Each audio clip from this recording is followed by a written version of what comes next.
The courtroom smelled like old wood and broken promises. Naomi Washington stood perfectly still in her blue silk dress, her dark skin glowing under the fluorescent lights. Her hands were clasped in front of her, not from nervousness but from restraint. Across the aisle, her husband Richard Sterling sat with his legs spread wide, taking up space like he always did, like the world owed him room to breathe.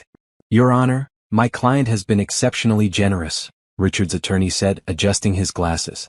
"Mr. Sterling is offering Mrs. Sterling a lump sum of $200,000 and the Toyota in the garage. Given the ironclad prenuptial agreement, this is more than fair." Naomi heard someone snicker behind her. She didn't need to turn around to know it was Brittany Cole, the executive assistant turned mistress, sitting in the gallery with her legs crossed and her smile sharp. Next to Brittany sat Constance Sterling, Richard's mother, wearing pearls and judgment in equal measure. "200,000, Richard repeated, his voice carrying across the courtroom like he was announcing a generous donation at a charity gala. He turned slightly, making sure Brittany could see his profile. "That's more than she came into this marriage with." Brittany giggled. Actually giggled. The sound made Naomi's jaw tighten. Judge Lawrence, a man in his 60s with gray hair and tired eyes, looked down at the papers before him. He'd been quiet through most of the proceedings, occasionally making notes, sometimes looking at Naomi with an expression she couldn't quite read.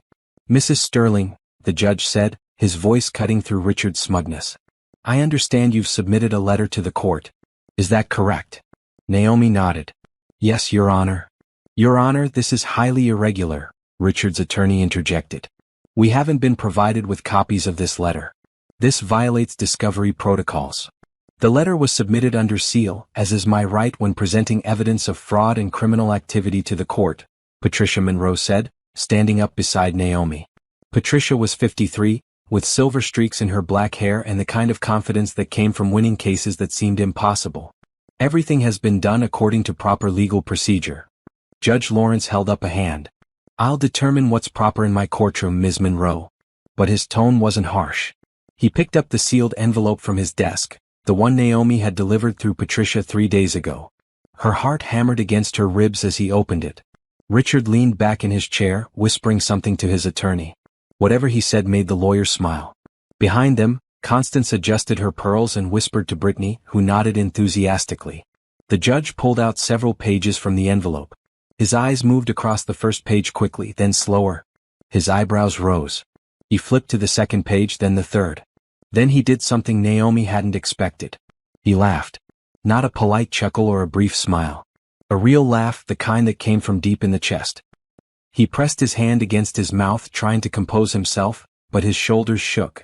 The courtroom went silent except for that sound. "Your Honor?" Richard's attorney stood up, his confidence wavering. "Is something amusing?" Judge Lawrence cleared his throat, but a smile remained on his face. He looked directly at Richard, and the smile changed into something else. Something harder. "Oh, this is good," the judge said quietly, but everyone heard it. The acoustics in the courtroom carried every word. "This is very good." Richard's face changed. The smugness drained away, replaced by confusion, then something that looked like fear. He leaned forward, whispering urgently to his attorney. Brittany stopped smiling. Her hand reached for Richard's shoulder, but he shrugged it off, focused entirely on the judge.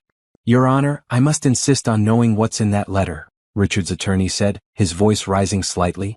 "My client has rights." "Your client," Judge Lawrence said, setting the papers down and looking at Richard with an expression that made grown men uncomfortable, "has been very busy. And very, very stupid." Constance gasped. Brittany's mouth fell open. Richard's face turned red, then pale. "Your Honor, I object to this characterization," Richard's attorney said, but his voice lacked conviction now. Naomi watched it all unfold, her face calm. She'd spent 3 months preparing for this moment. 3 months of sleepless nights, careful documentation, and quiet rage that she'd channeled into action instead of tears. Patricia squeezed her arm gently, a small gesture of support. "Mrs. Sterling," the judge said, turning his attention to Naomi. "You've presented evidence here of quite a few interesting things. Hidden bank accounts in the Cayman Islands. Asset transfers to shell corporations.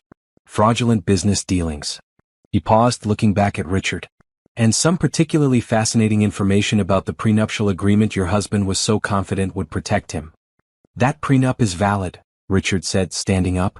His attorney grabbed his arm, trying to pull him back down, but Richard shook him off. It was signed by both parties.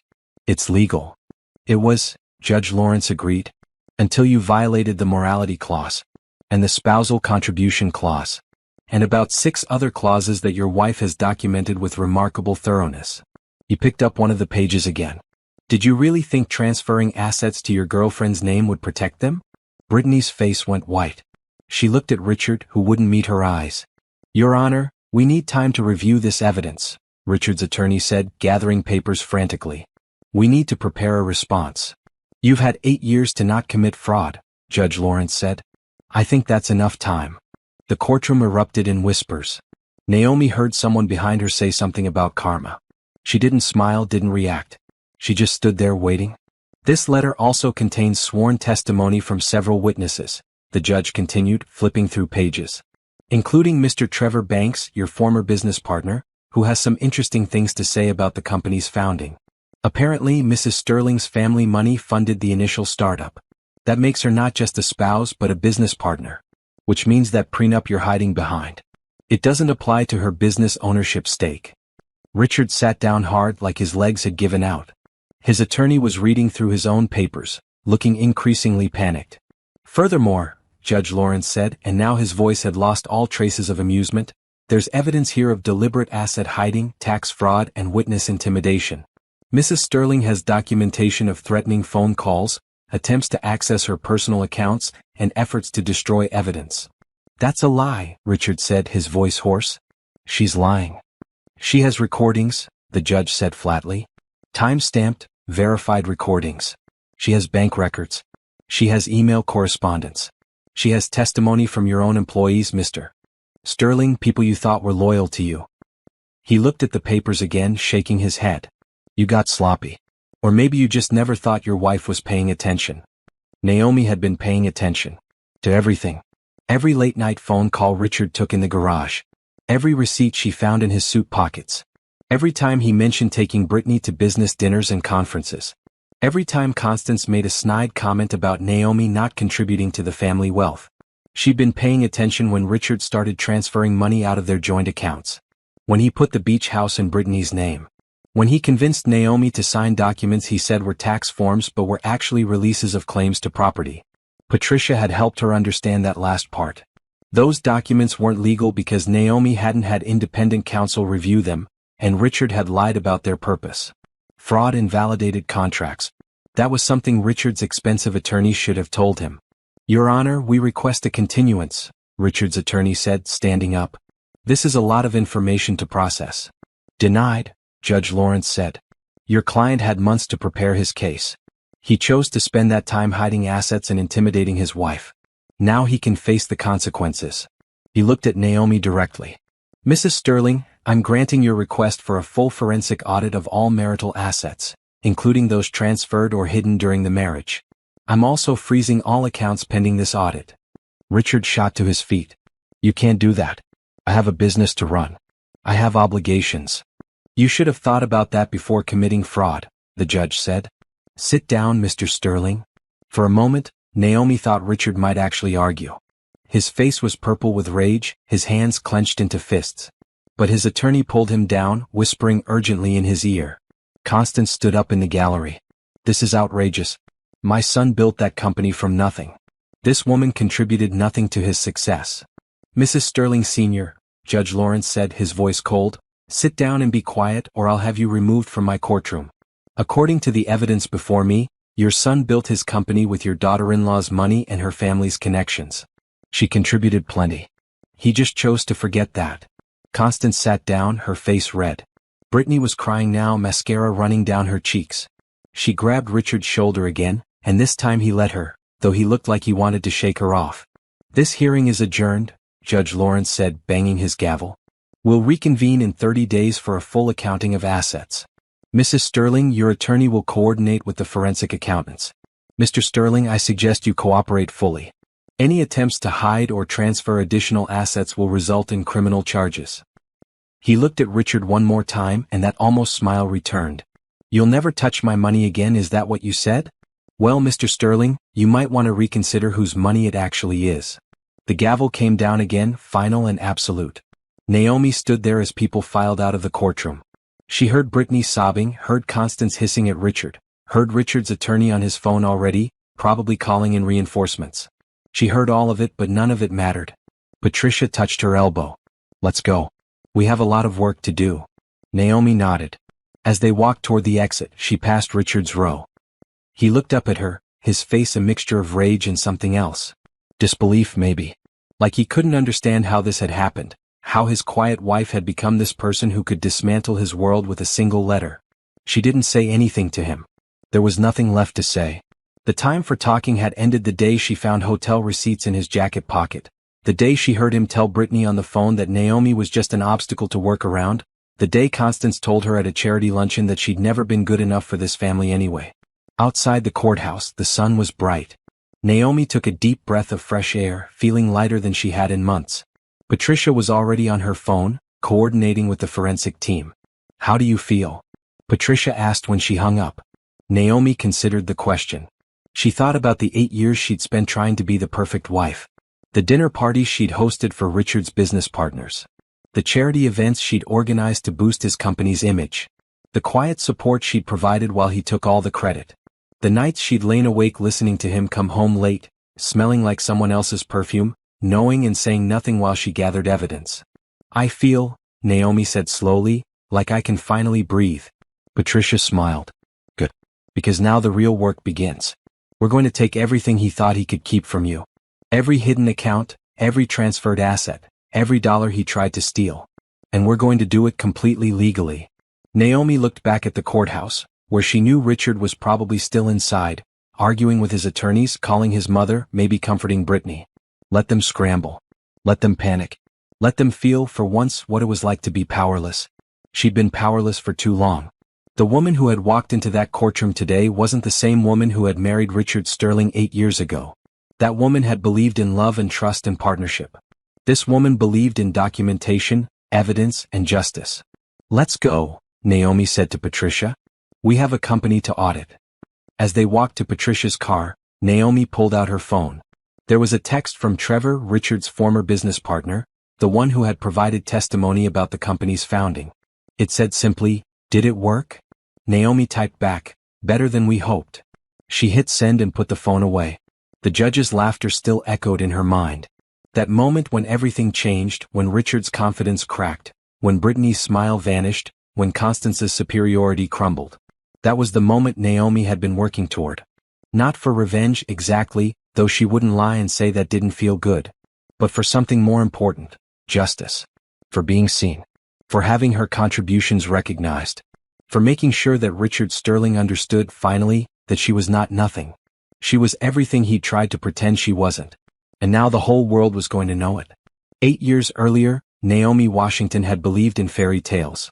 Not the princess kind with castles and glass slippers, but the modern version where smart, ambitious people found each other and built something beautiful together. She'd met Richard Sterling at a tech conference in San Francisco. Naomi was there representing her family's investment firm, looking for promising startups to fund. Richard was there with a prototype and a dream, pitching his idea for a cloud security platform to anyone who would listen. He wasn't the most polished presenter. His slides had typos and his suit didn't fit quite right. But his passion was real, and Naomi could see past the rough edges to the potential underneath. She approached him after his pitch, introducing herself and asking questions about his technology. They talked for 3 hours that first day. About his vision for the company, about market opportunities, about the future of digital security. Naomi found herself drawn not just to his ideas but to him. The way his eyes lit up when he explained complex technical concepts. The way he listened when she offered business advice. The way he looked at her like she mattered. By the end of the conference, they'd exchanged numbers. By the end of the month, they were dating. By the end of the year, Naomi's family firm had invested $2 million in Richard's startup, and Naomi had moved from Boston to San Francisco to be with him. "You're taking a big risk," her father had said when she told him about the investment. Charles Washington was a careful man who had built his firm through conservative choices and thorough vetting. The company and the man. "I believe in both," Naomi had replied. And she had. Completely. The early days were hard but good. Richard worked 18-hour days and Naomi worked alongside him. She wasn't just his girlfriend but his business partner, helping refine his pitch, connecting him with potential clients, reviewing contracts. Her business degree and her father's training made her invaluable, though Richard always introduced her as his girlfriend first, business partner second. She didn't mind then. She was in love, and love meant supporting your partner's dreams. They got married 2 years after they met, a small ceremony in Napa Valley. Richard's mother Constance flew in from Connecticut, wearing a tight smile and making pointed comments about how quickly they were moving.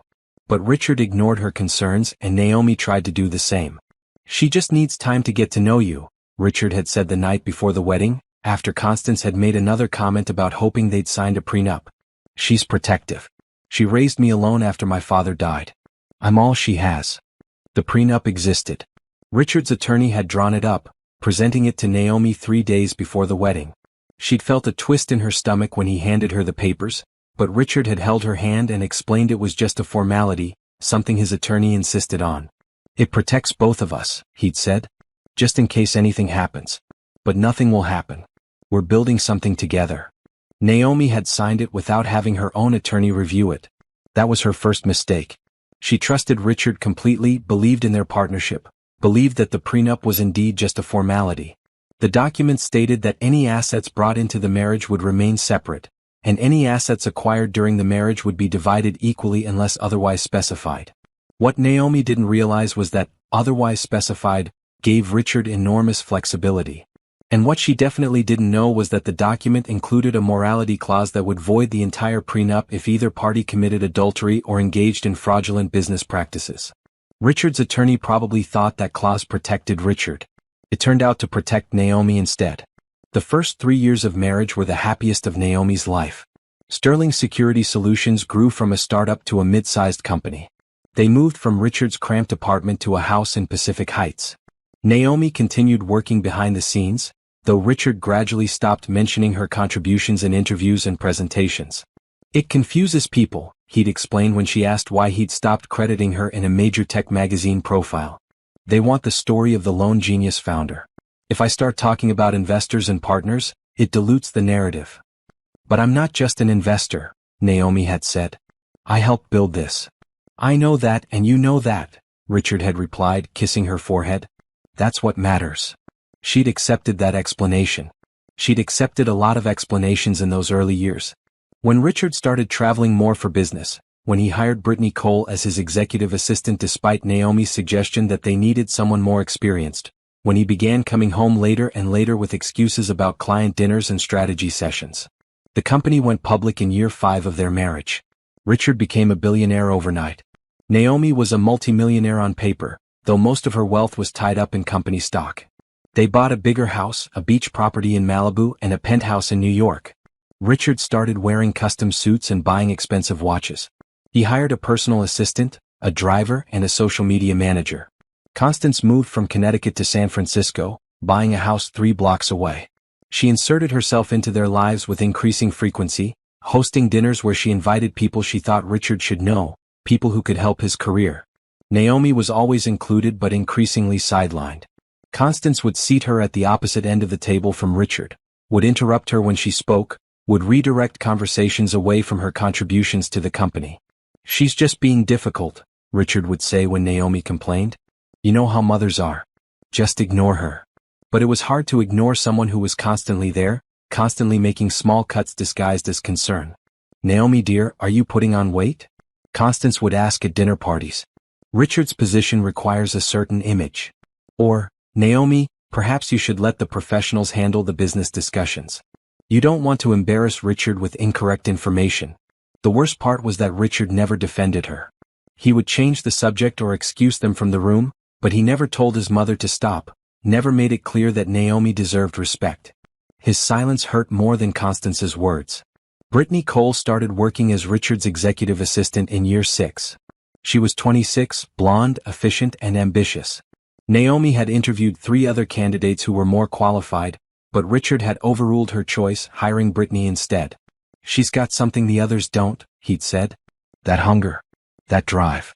What she had, Naomi would later discover, was a willingness to be more than an assistant. But in the beginning, Naomi had tried to be welcoming. She'd invited Brittany to lunch, offered to help her navigate the company culture, treated her like a colleague. Brittany had smiled and thanked her while slowly pushing her out of meetings and decisions.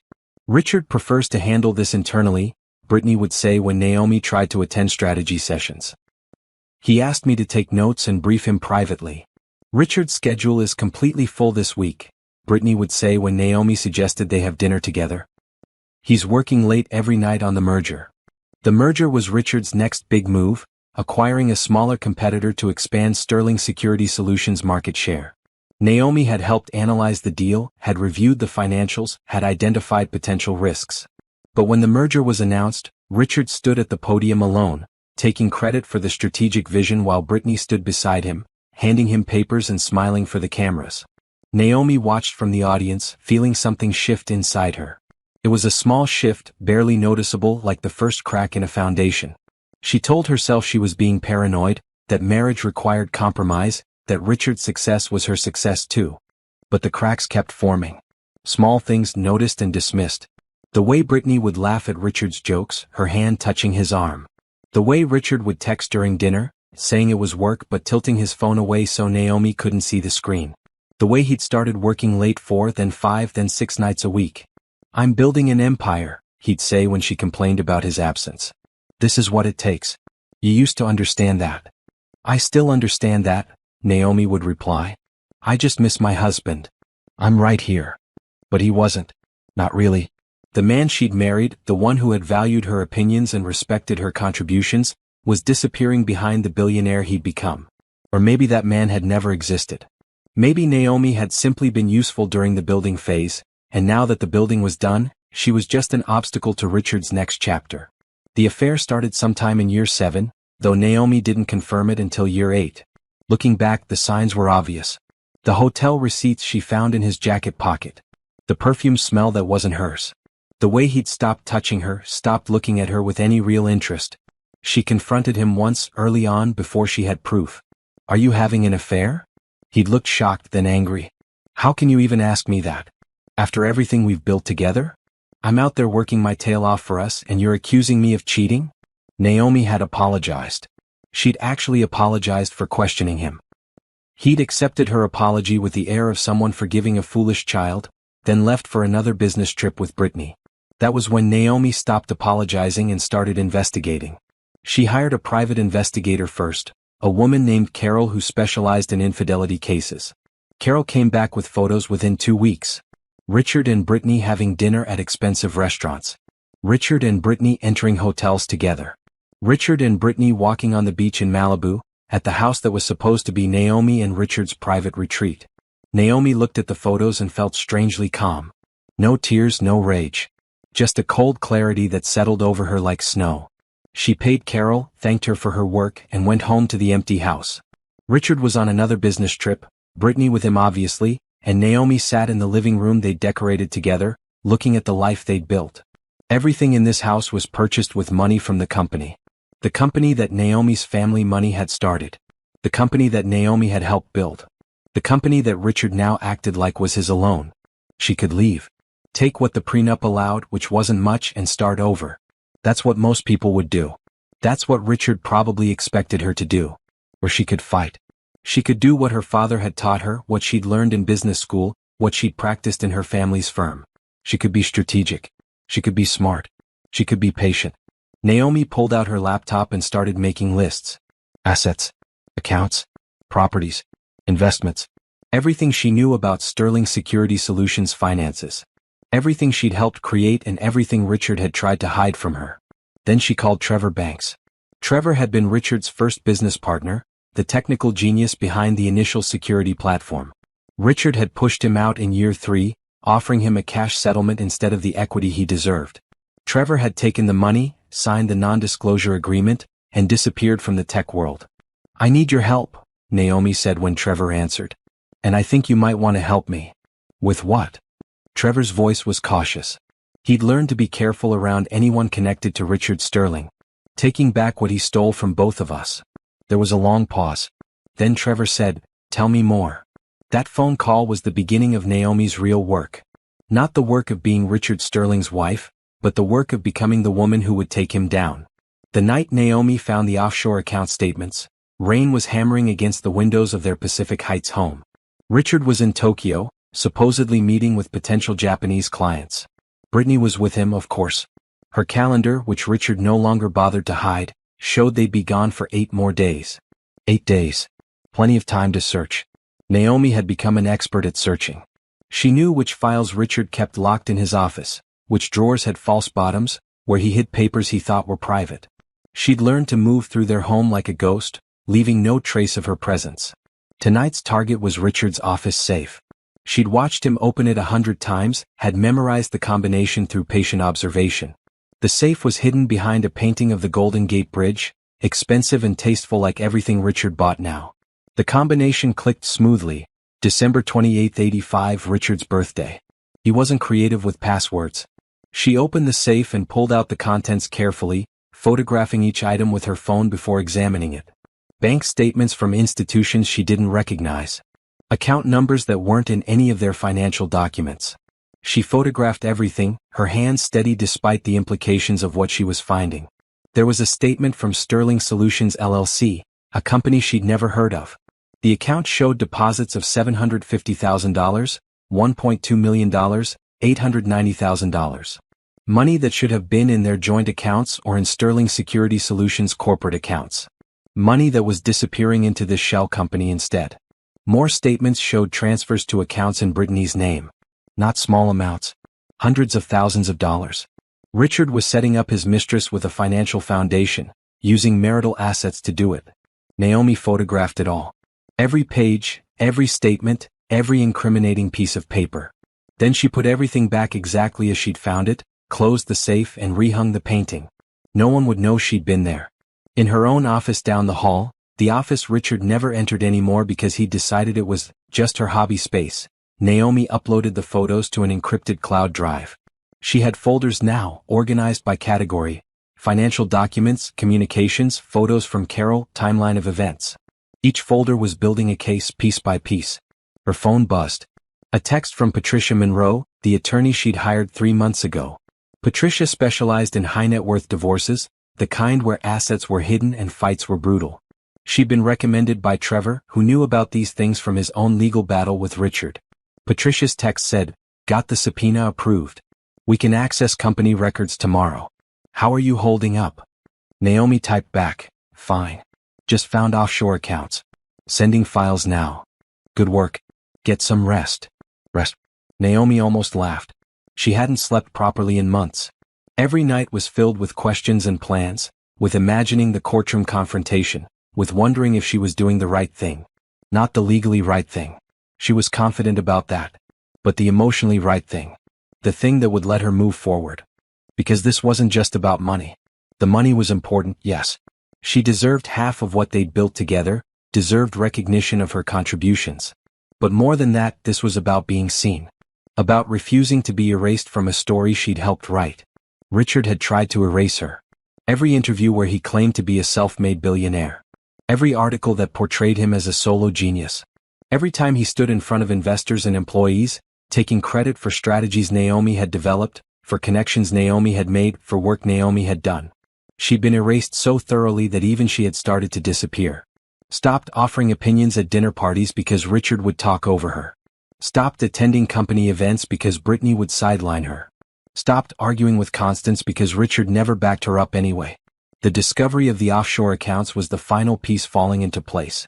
Richard wasn't just unfaithful. He was stealing.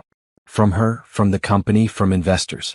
He'd been moving money for months, maybe years, preparing for the day he would divorce her and keep everything. He thought the prenup protected him. He thought Naomi was too passive to fight.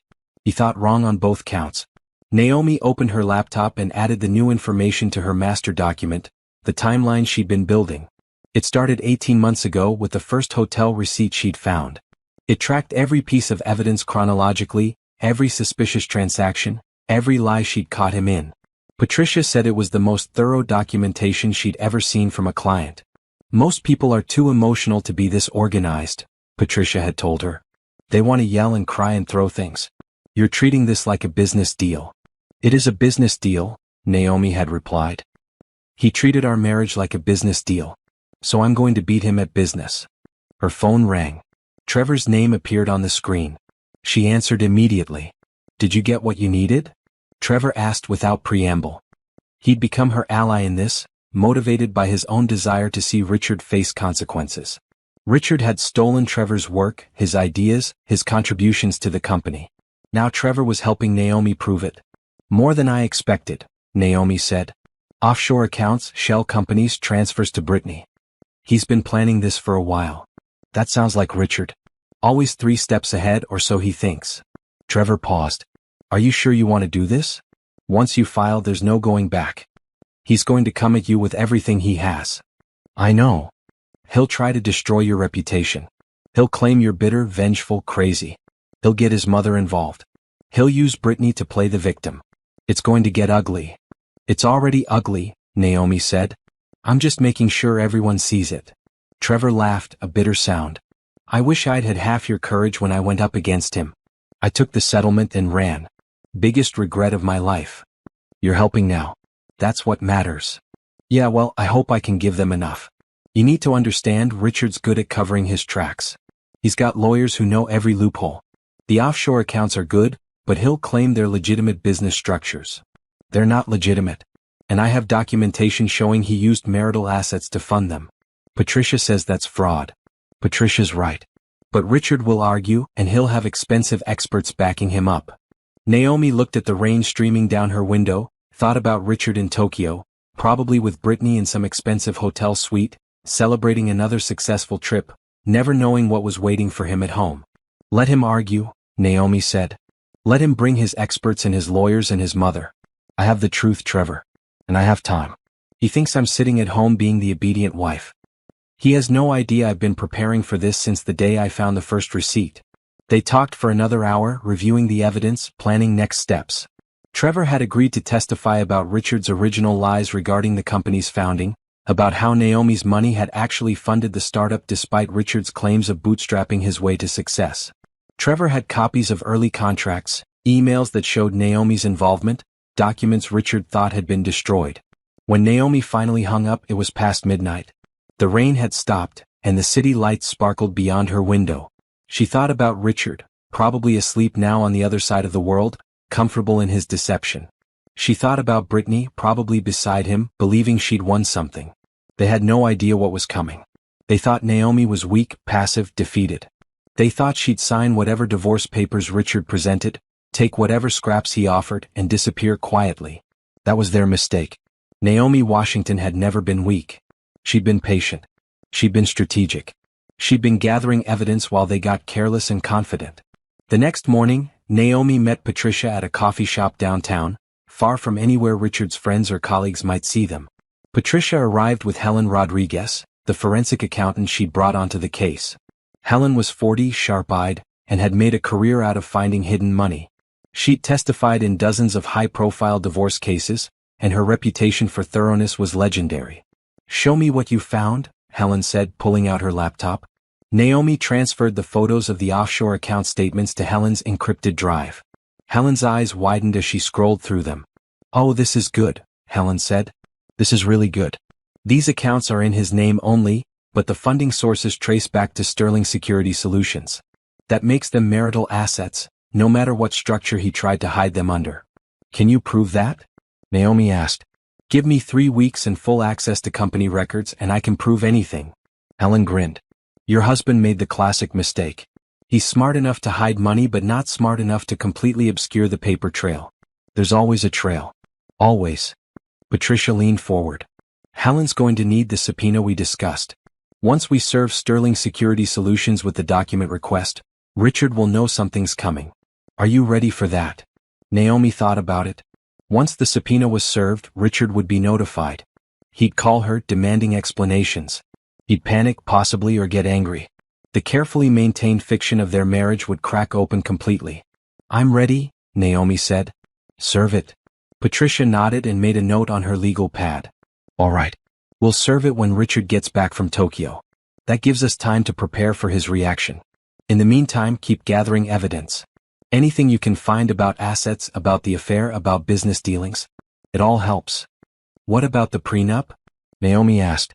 You said there were clauses. Patricia smiled. Oh yes, the morality clause. If either party commits adultery, the prenup becomes void. All assets become subject to community property division, which means half of everything. But I have to prove the adultery. You have photos. You have hotel records. You have credit card statements showing Richard paid for Brittany's expenses. That's plenty of proof. Patricia paused. But there's something even better. The spousal contribution clause. This is less common, but it's in your prenup.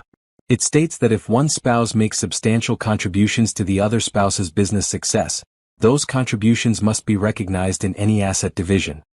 I made contributions, Naomi said quietly. I funded the startup.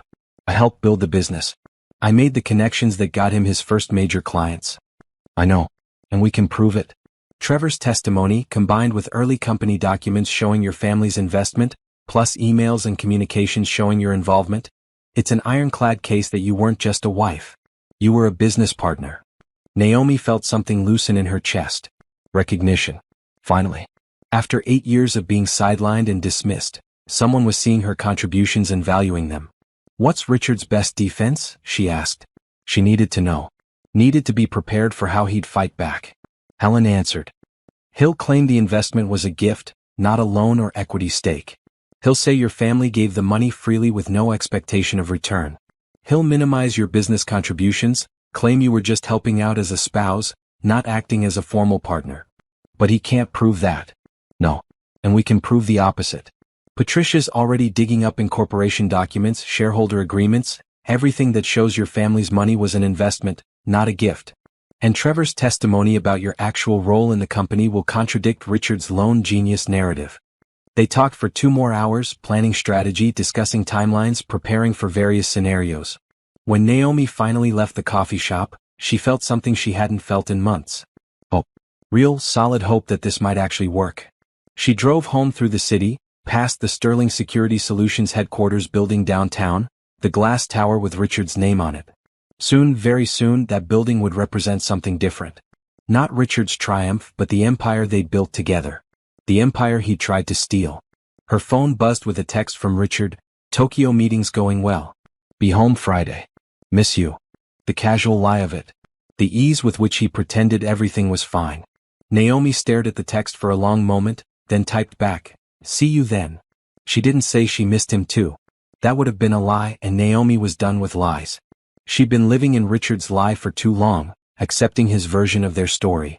Now she was going to tell the truth, and the truth was going to cost him everything he'd tried to take from her. Friday came.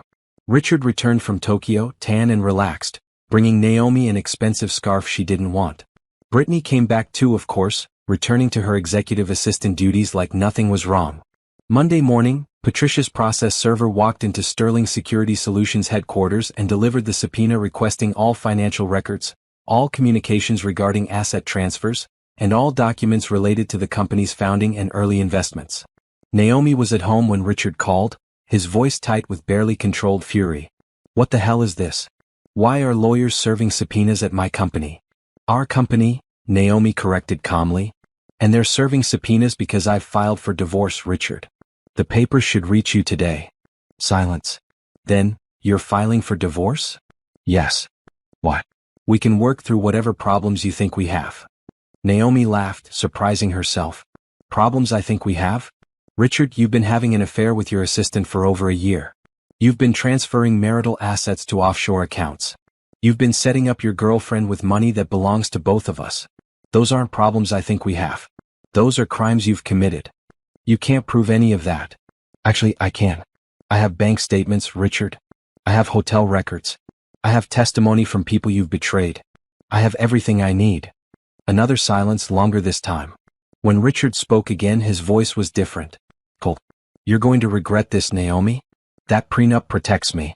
You'll get nothing. The prenup has a morality clause. You voided it when you cheated. But thanks for reminding me about it. My lawyer will make sure the judge knows you tried to use it despite breaking its terms. This is ridiculous. I'll fight this. I know you will. That's what the subpoena is for. We're going to audit everything, Richard. Every account, every transfer, every dollar. And when we're done, everyone will know exactly what kind of man you really are. She hung up before he could respond, her hands shaking slightly but her resolve solid. It had begun. The real fight. The one that would determine whether Richard got away with erasing her, or whether Naomi would reclaim her story. 3 weeks later, Helen called with preliminary findings from the forensic audit. "You need to sit down for this," Helen said. Naomi sat in her home office looking out at the city. "Tell me." "Richard's been hiding assets for 3 years. Shell companies in Delaware, offshore accounts in the Caymans and Switzerland, property in Brittany's name that was purchased with company funds. I estimate he's moved about $40 million out of accessible marital assets." $40 million. That's conservative. It could be more once I finish the deep dive. But here's the thing, Naomi. He did it sloppily. He was so confident you'd never look, so confident that Prenup would protect him, that he didn't cover his tracks properly. Every transfer can be traced back to Sterling Security Solutions accounts. Every property purchase has a paper trail. He might as well have left us a map. So we can recover it. We can void the prenup based on fraud, and we can probably get the judge to award you additional penalties for his attempt to hide assets. Patricia thinks you're looking at 60% of marital assets, maybe more. 60%. Of a fortune valued at over $300 million. More money than Naomi had ever imagined needing or wanting. But it wasn't about the money, not really. It was about justice. Recognition. Refusal to be erased. "When can we present this to the court?" Naomi asked. "Patricia wants to wait until we have everything. Build the case so thoroughly that Richard has no defense. Another month, maybe 2. And in the meantime? In the meantime, you keep living your life. Let Richard think he's winning. Let him get confident. Confident people make mistakes." Naomi agreed and hung up. She looked around her office at the space Richard had dismissed as a hobby room. This was where she'd built the case that would bring him down. This was where she'd reclaimed her power. Her phone rang again. Richard's mother, Constance. Naomi considered not answering, then decided she might as well hear what the woman had to say. "Naomi," Constance's voice was ice. "This divorce nonsense needs to stop. You're embarrassing my son, embarrassing our family. Whatever problems you two have, you work them out privately. The problems we have are called adultery and fraud, Constance. I'm not working those out. I'm taking them to court. You ungrateful girl. Richard made you. Everything you have is because of him. And this is how you repay his generosity. Richard made himself with my family's money and my work. I'm just making sure everyone remembers that. You'll never win this. Richard has the best lawyers. The best accountants. You're nothing without him." "Then you have nothing to worry about," Naomi said calmly. "If I'm nothing, I'll lose and your son keeps everything.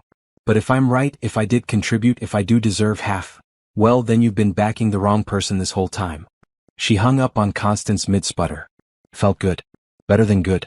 It felt like freedom. The war room, as Patricia called it, was a conference room in her law firm's office. The walls were covered with timeline charts, financial flowcharts, and evidence summaries. A long table held boxes of documents, all carefully organized and labeled. This was where Naomi spent her days now, working alongside Patricia and Helen to build the case that would end her marriage and reclaim her life. "Walk me through the company's founding one more time," Patricia said, recording the conversation on her laptop. "We need your testimony to be airtight. Richard's attorneys will try to poke holes in everything you say." Naomi sat across from her, wearing a green sweater and jeans. She'd stopped dressing up for these sessions. There was no one to impress here, just work to be done. Richard had the initial idea in 2015, Naomi began. A cloud-based security platform for businesses. He'd been working in tech for a few years but had never started his own company. He needed capital to build a prototype and hire developers. How much capital? He asked for $5 million initially. My father agreed to $2 million. It was a significant investment for our firm. Was this investment documented? Yes. We drew up a shareholder agreement. In exchange for the $2 million, my family received 20% equity in Sterling Security Solutions. Patricia pulled out a folder and slid a document across the table. "Is this the agreement?" Naomi reviewed it, nodding. "Yes. Signed by Richard, my father, and me. I was listed as an officer of the corporation, Vice President of Strategic Development. So you weren't just his girlfriend who happened to have access to money. You were a formal business partner." "Exactly. That was important to my father. He wouldn't invest otherwise." Helen leaned forward from her position at the end of the table, where she'd been reviewing bank statements. "When did Richard buy out your family's equity?" 2 years later, in 2017. The company had grown significantly. Richard wanted full control. He offered to buy back the 20% for $10 million. And your father accepted? Yes. It was a good return on investment. But the buyout agreement stated that I would continue as an advisor to the company, with a consulting fee and continued involvement in strategic decisions. Patricia made notes. Did Richard honor that agreement? For the first year, yes. I attended board meetings, provided strategic input, helped negotiate major contracts. But gradually he pushed me out. Stopped inviting me to meetings. Stopped seeking my advice. By 2019, I was completely excluded from business operations. Despite the consulting agreement requiring your involvement? Despite that. Helen pulled up a spreadsheet on her laptop. I've been tracking the company's major contract wins. The first 3 years, you can see significant growth correlated with contracts you helped secure through your family's business connections. After 2019, when you were pushed out, growth slowed. Richard talks about being a visionary leader, but the numbers show the company performed better when you were actively involved. Naomi looked at the graph Helen had created. It was true. The sharp upward trajectory of 2016 through 2018 flattened noticeably after 2019. Richard had been riding momentum she'd helped create, taking credit for growth patterns she'd initiated. We need to establish not just that you helped, Patricia said, but that your contributions were substantial and ongoing. Richard's defense will be that you were supportive, sure, but not instrumental. We need to prove you were instrumental. Trevor can testify to that, Naomi said. He was there during the founding. He saw my involvement. Trevor's testimony will be crucial. Richard burned him badly, so the defense will try to paint him as bitter and unreliable. We need to make sure his testimony is corroborated by documents. They worked through the afternoon, building the narrative of Naomi's contributions. Early emails showing her strategic advice. Meeting notes where she'd proposed ideas that became company policies. Contracts she'd negotiated. Clients she'd brought in through family connections. It was exhausting reliving those years when she'd believed in their partnership, when she'd thought Richard valued her input. Looking back now with clear eyes, she could see how gradually he'd taken her work and claimed it as his own. How smoothly he'd transitioned from thanking her privately to never acknowledging her publicly. How completely he'd erased her from the company's origin story. This is good material, Patricia said, reviewing the day's work. The judge will see that you weren't just along for the ride. You were driving. Will it be enough? Patricia looked up from her notes. Combined with the affair evidence and the hidden assets? Yes. Richard's trying to defend on multiple fronts. The prenup, the asset division, his public reputation. Each one of these fronts is weak, and together they create a pattern of bad faith. The judge will see that. Naomi hoped she was right. They had 3 weeks until the preliminary hearing, where the judge would review evidence and set terms for the divorce proceedings. Richard's attorneys had filed motion after motion trying to dismiss various claims, seal documents, prevent testimony. Patricia had fought each one. He's panicking, Patricia had said after the 5th dismissal motion. Good. Panic leads to mistakes. The mistakes were starting to show. Richard had given an interview to a tech magazine, claiming the divorce was amicable and based on irreconcilable differences.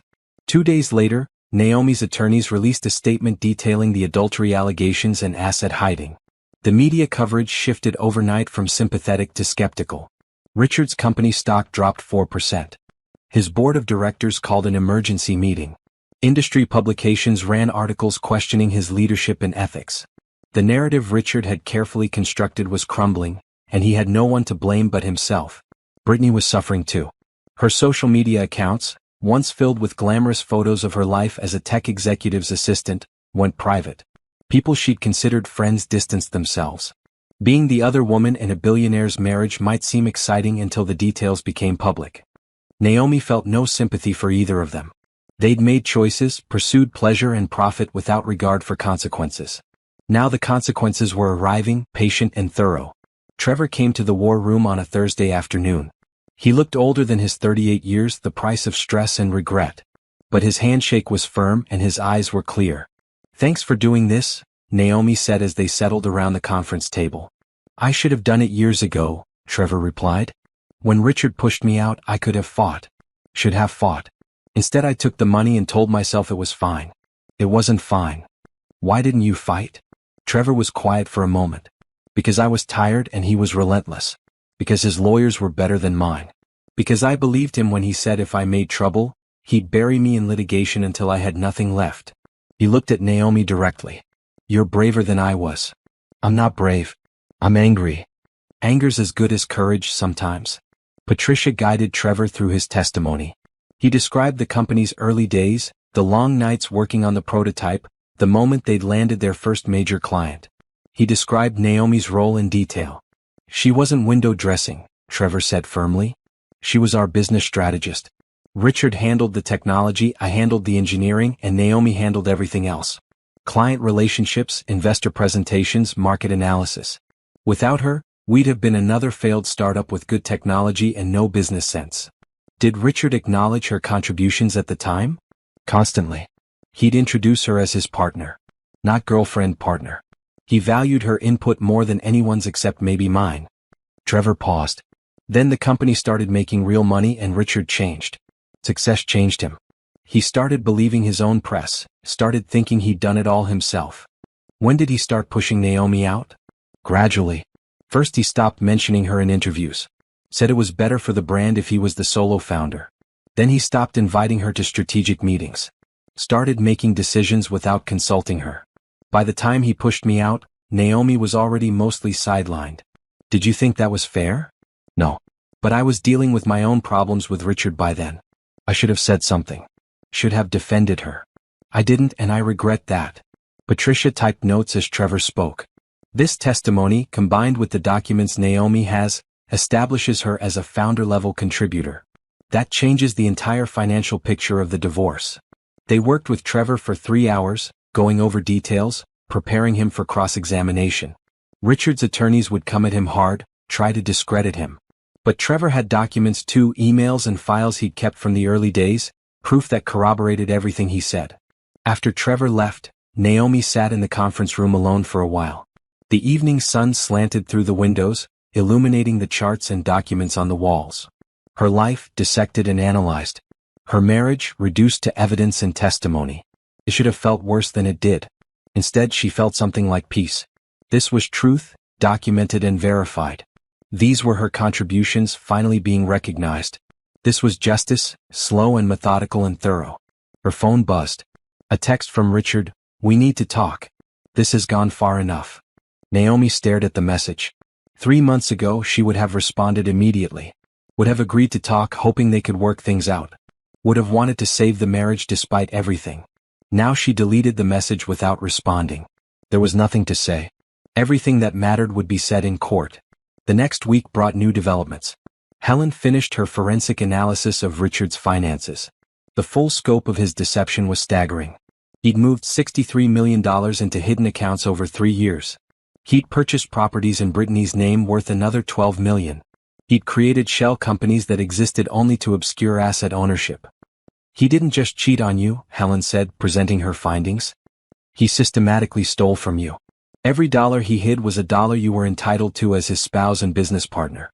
This isn't a divorce case anymore. This is a fraud case. Patricia agreed. We can pursue criminal charges if you want. The district attorney would be interested in this level of financial fraud. Naomi considered it. Criminal charges would mean a trial, publicity, years of her life consumed by legal proceedings. It would mean watching Richard potentially go to prison, his company collapse, his reputation destroyed completely. It was tempting. But it was also exhausting just thinking about it. Let's focus on the divorce, Naomi said. Get me what I'm owed, make sure his crimes are part of the public record. The district attorney can decide if they want to prosecute. I just want to be done with him. That's reasonable, Patricia said. The civil case will accomplish everything you need. Full asset division, recognition of your contributions, and a legal record of his fraud. The court of public opinion will do the rest. The media coverage was already brutal. Tech bloggers who had once praised Richard as a visionary now questioned his business ethics. Industry analysts discussed the implications of the hidden assets. Feminist commentators wrote about the pattern of male entrepreneurs erasing their female partners' contributions. Richard's carefully constructed public image was in ruins. His company's stock continued to drop. His board discussed replacing him as CEO. Everything he'd built on lies was collapsing under the weight of truth. Brittany disappeared from public view entirely. Someone leaked that she'd been subpoenaed to testify about the asset transfers to her accounts. Her attorney released a statement claiming she'd been unaware the money came from marital assets, that Richard had told her they were his personal funds. No one believed her. Constance tried to mount a defense in the press, giving an interview where she claimed Naomi was a gold digger who had never loved Richard, only his money. Patricia's office responded with documents showing Naomi's family wealth exceeded Richard's at the time of their marriage. The interview made Constance look desperate and foolish. 3 days before the preliminary hearing, Richard called Naomi directly. She almost didn't answer, but curiosity won. "What do you want?" "To settle this," Richard said. His voice was tired, defeated. "Tell me what you want, and let's end this without going to court. I want half of everything. I want recognition that I helped build Sterling Security Solutions. I want you to admit publicly that you hid assets and lied about my contributions." That's too much." "No, it's exactly right. It's what I'm owed." "Naomi, please. This is destroying everything. The company's value is plummeting. My reputation is gone. Can't we find a middle ground? You should have thought about that before you cheated on me, stole from me, and tried to erase me from our company's history." "I never tried to erase you." "You did. Completely. You took everything I built and claimed it as your own. You made me invisible. Now I'm making myself visible again, and you don't like what people see." Richard was quiet for a long moment. "I'll give you 40%. That's more than fair." "Half. And the admission." "I can't admit to fraud. That opens me up to criminal prosecution." "That's your problem, not mine." "Naomi." His voice changed, becoming pleading. "We loved each other once. Doesn't that mean anything?" "It meant everything to me. You're the one who treated it like nothing." She hung up. Her hands were shaking, but not from uncertainty. From anger, yes, but also from finality. That conversation was the last time she would speak to Richard outside of legal proceedings. The man she'd married was gone, if he'd ever existed at all. What remained was a stranger who happened to share her last name. For now. The preliminary hearing was 2 days away. Patricia was confident, Helen was prepared, Trevor was ready to testify. Everything they'd built over 3 months of investigation and documentation would be presented to Judge Lawrence. He would review the evidence, hear initial arguments, and set the terms for the divorce proceedings. Richard's attorneys will try to get the adultery evidence excluded, Patricia warned. They'll argue it's irrelevant to asset division. We'll counter that it's relevant to the prenup's morality clause. The judge will likely allow it. And the hidden assets? That's our strongest case. Helen's analysis is bulletproof. Richard's attorneys have tried to discredit her findings, but they can't. The money trail is too clear. What about Trevor's testimony? They'll attack his credibility, claim he's bitter about being pushed out, argue he's lying to get revenge. But we have documents supporting everything he says. His testimony isn't just words. It's corroborated facts. Naomi nodded, trying to absorb all the information. This was it. The moment when everything she'd worked for would either succeed or fail. The moment when she'd either reclaim her story or lose it forever. "Are you nervous?" Patricia asked gently. "Yes." "Good. Nervous means you care. Just remember we have the truth on our side. That matters more than money or lawyers or reputation. The truth has a weight to it. Judge Lawrence will feel it." Naomi hoped she was right. She'd bet everything on truth winning against lies. If she was wrong, if Richard's money and lawyers could obscure the facts enough to let him escape consequences, then what was the point of any of it? But she couldn't think that way. Couldn't let doubt creep in now. She'd come too far, worked too hard, exposed too much of her pain. This was the path forward, the only path that led somewhere worth going. The night before the hearing, Naomi couldn't sleep. She lay in bed in the guest room of her family's old house in Pacific Heights, staring at the ceiling. Her parents were asleep down the hall. They'd supported her through all of this, never questioned her decisions, never suggested she settle for less than she deserved. Her father had said something that stuck with her. Business is built on trust. Richard broke that trust. Now he pays the price. That's not revenge, Naomi. That's consequences. Consequences. That's what tomorrow was about. Not revenge, not punishment, but natural consequences for choices made. Richard had chosen to cheat, chosen to steal, chosen to lie. Now those choices would cost him what they should cost. Naomi got out of bed and walked to the window, looking out at the sleeping city. Somewhere out there, Richard was probably awake too, preparing his own arguments, planning his defense. Let him plan. Let him prepare. She had truth and patience on her side, and that was worth more than any strategy. Tomorrow would change everything. One way or another, The preliminary hearing would set the course for the rest of her life. She just had to trust that the work she'd done, the evidence she'd gathered, the truth she'd documented would be enough. It had to be enough. Because she had nothing else left to give. The morning Richard announced he wanted a divorce, Naomi was in the kitchen making coffee.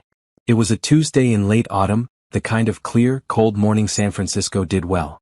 She'd spent the previous evening reviewing documents with Patricia, building their case piece by piece. Richard didn't know that. He thought she was home being the obedient wife, accepting his absence without question. He walked into the kitchen wearing one of his expensive suits, the navy one he saved for important meetings. His face had the determined expression he wore when making business decisions he expected resistance on. "We need to talk," he said without preamble. Naomi poured her coffee calmly, not turning around. "About what?" "About our marriage. Naomi, this isn't working. We both know it. I think it's time we consider ending things amicably before we start to resent each other." She did turn then, coffee mug in hand, looking at her husband with new eyes. He thought he was delivering surprising news. He thought she'd be shocked, maybe cry, maybe beg him to reconsider. He had no idea she'd been 3 steps ahead for months. "You want a divorce," she said flatly. "I think it's best for both of us. We've grown apart. You're not happy, I'm not happy. The prenup makes it simple. We can handle this quickly and painlessly." Painlessly? Naomi almost laughed. For whom? Richard shifted uncomfortably. "For both of us. Look, I'll be fair. More than fair. You'll be taken care of financially. You won't have to worry about money. How generous of you. To take care of me with money I helped you earn. Naomi, don't make this harder than it needs to be. The prenup is clear. What's mine remains mine. But I'm willing to give you a settlement beyond what the prenup requires. 200,000, maybe more. That's more than enough to start fresh. 200,000. Out of a fortune worth over 300 million. Out of a company she'd helped build. Out of assets she'd helped accumulate. He was offering her less than 1% and calling it generous. "And Brittany?" Naomi asked. "Does she get a settlement too?" Richard's face changed, the mask of reasonable businessperson slipping. "What does Brittany have to do with this?" "Everything. This divorce isn't about us growing apart, Richard. It's about you wanting to legitimize your affair. It's about you moving your mistress into my life without the inconvenience of me being in it. You're being paranoid. I have photos. Hotel receipts. Bank records showing you've been paying for her apartment, her car, her lifestyle. I know about the offshore accounts. I know about the asset transfers. I know everything." Richard went pale. "You've been spying on me?" "I've been paying attention. Finally. You should have been more careful, Richard. Or maybe you should have valued your wife enough not to cheat on her in the first place." He recovered quickly, the businessman in him taking over. "Fine. You know about Brittany. That doesn't change the prenup. You signed it. It's legally binding. You get what it says you get, and that's that. The prenup has a morality clause. You voided it when you committed adultery. That will never hold up in court. We'll see." Richard stared at her, reevaluating. This wasn't the wife he'd expected. The quiet, accommodating woman who never made waves was gone, replaced by someone harder. Someone who had done her homework. "You can't fight this, Naomi," he said, his voice dropping into a threatening tone. "I have the best attorneys in the state. I'll bury you in legal fees until you have nothing left. I have good attorneys too. And unlike you, I haven't been hiding assets to pay for them. Everything I spend on this divorce comes out of marital funds, which means you're paying for me to take you down. Think about that." She walked past him, leaving her coffee on the counter. The conversation was over. She'd said what needed saying, established that she wasn't going to roll over quietly. The rest would play out in court. Richard called after her. "You'll regret this. I'll make sure everyone knows what kind of woman you really are. Gold digger. Social climber. Woman who only married me for my money." Naomi stopped at the doorway looking back at him. "My family had more money than you when we met. My business degree is from Wharton. My connections opened doors you couldn't have opened alone. So if you want to tell people I'm a gold digger, go ahead. The facts won't support you." She left him standing in the kitchen, probably already on the phone with his attorneys, probably already planning his counterattack. Let him plan. She had plans of her own, and they were further along than he imagined. 2 days later, moving trucks arrived at the house. Not for Naomi. For Brittany. Richard was moving his mistress into their home while the divorce proceedings began, a move so audacious it would have been funny if it weren't so insulting. Naomi watched from her car as Brittany directed movers, pointing at rooms claiming spaces.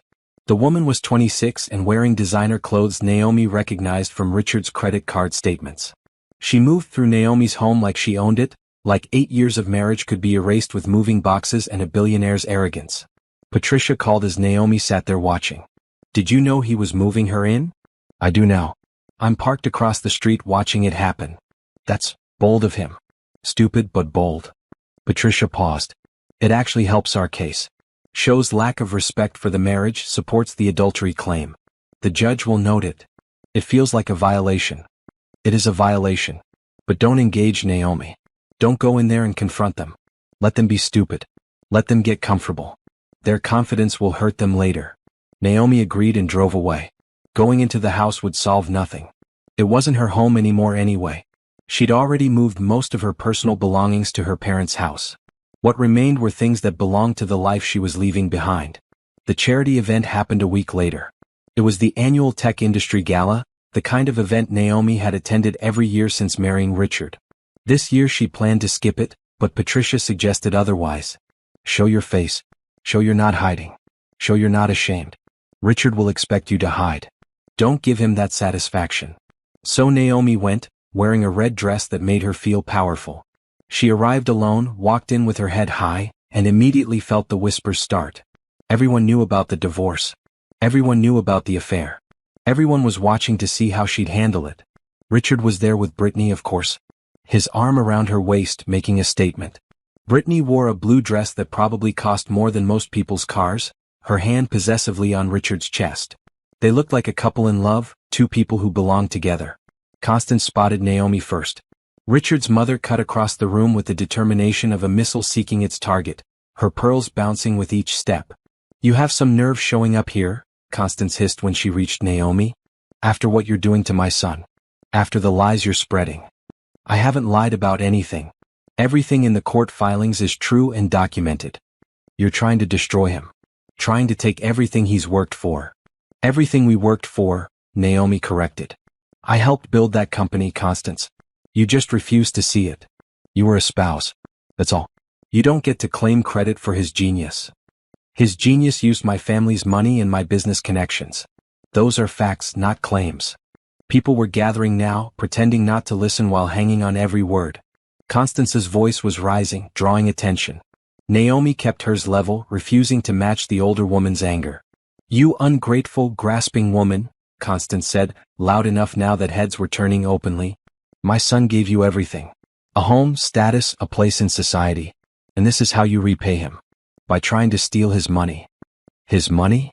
Naomi felt her own anger rising but kept it controlled. Tell me, Constance, where did Richard get his startup capital? Who funded Sterling Security Solutions when it was just an idea? He bootstrapped. He worked hard. He used my family's $2 million investment. That's documented. Public record. He didn't bootstrap anything. He used my money to build his empire. Constance's face went red. That's a lie. It's in the incorporation documents. Ask Richard's attorneys. They've seen them. Before Constance could respond, Richard appeared, Brittany still attached to his side. His face was tight with controlled fury. Mother, that's enough, he said, taking Constance's arm. Let's not make a scene. A scene? Naomi looked at Brittany directly for the first time. The younger woman met her eyes with a mixture of defiance and uncertainty. Your mistress is wearing my jewelry, Richard. The diamond necklace you gave me for our 5th anniversary. You gave it to her. And you're worried about a scene? Brittany's hand flew to the necklace and her face paled. She hadn't known. Or maybe she had and hadn't cared. Either way, everyone around them now knew. The whispers grew louder. That necklace is mine, Richard said. I bought it. I can give it to whomever I want. You bought it with marital funds during our marriage. That makes it marital property. Which means she's wearing stolen property.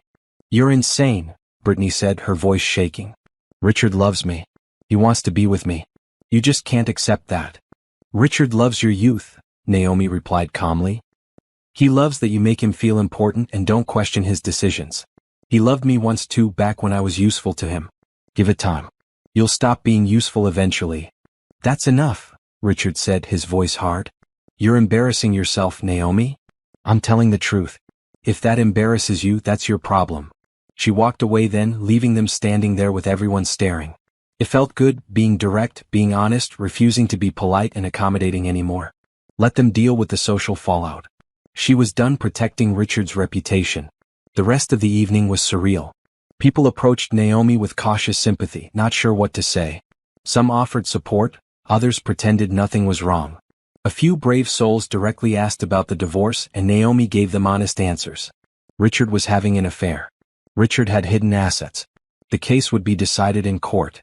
By the end of the night, the story was everywhere. Social media lit up with accounts from attendees. The confrontation between Naomi and Constance. The revelation about the necklace. Richard's obvious discomfort.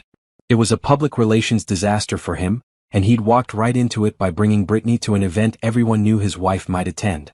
Patricia called the next morning, laughing. "I don't know whether to thank you or scold you. That was quite a performance." "I wasn't performing. I was just being honest." "Well, your honesty cost Richard a few more points in public opinion.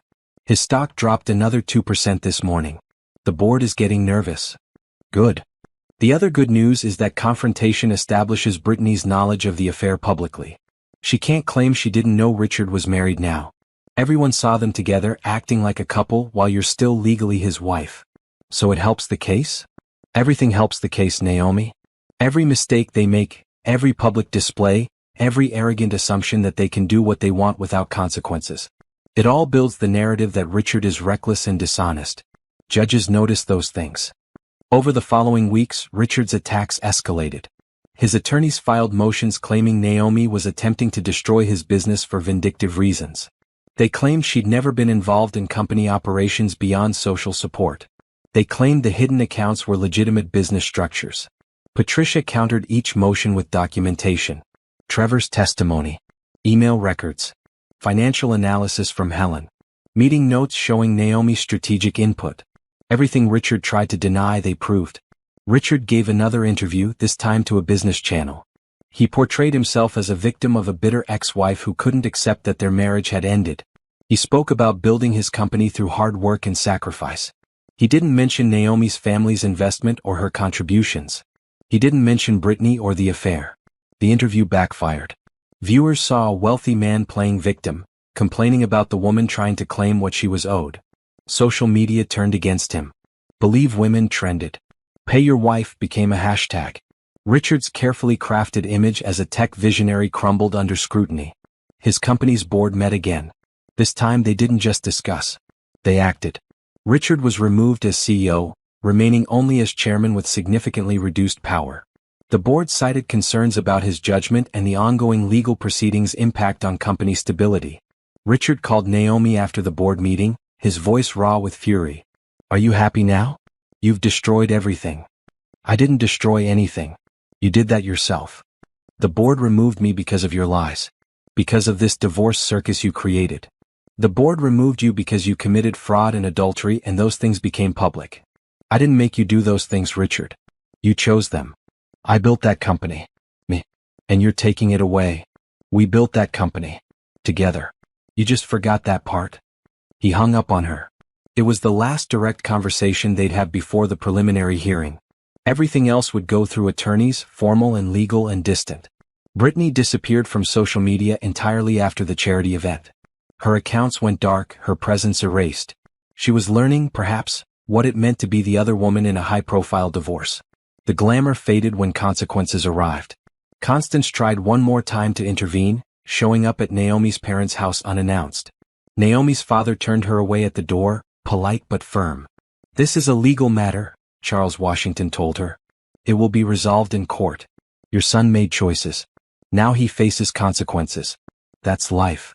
The confrontations, the public battles, the attempts at intimidation. They were all Richard and his allies trying to make Naomi back down, trying to make her accept less than she deserved. But each attempt only strengthened her resolve. Each attack reminded her why she was doing this, what she was fighting for. The night before the preliminary hearing, Naomi received a letter. Not from Richard's attorneys but from Richard himself. Handwritten, which surprised her. She almost didn't read it, but curiosity won. The letter was long, rambling in places. Richard talked about the early days of their relationship, the happiness they'd shared. He apologized for the affair, called it a mistake born of stress and ambition. He asked her to reconsider the divorce, suggested they could work things out, rebuild what they'd lost. He offered her 30% of marital assets if she'd agree to drop the fraud allegations and keep the divorce quiet. He promised to acknowledge her contributions publicly if she'd settle. He even suggested they could remain friends, co-investors in the company they'd built together. Naomi read the letter twice, looking for sincerity, finding only desperation. Richard wasn't sorry for hurting her. He was sorry for getting caught. Sorry for the consequences damaging his reputation and his wealth. The letter was manipulation disguised as reconciliation. She burned it in the fireplace, watching the paper curl and blacken. No more manipulation. No more lies accepted as truth. No more settling for less than she deserved. Tomorrow, the preliminary hearing would begin the formal process of ending their marriage and dividing their assets. Tomorrow, Richard would face Judge Lawrence and try to defend the indefensible. Tomorrow, truth would have its day in court. Naomi went to bed feeling calm, almost peaceful. Everything she'd worked for had led to this moment. Whatever happened tomorrow, she'd know she'd fought for herself, refused to disappear quietly, demanded to be seen and valued. That was worth more than money. More than revenge. It was worth everything.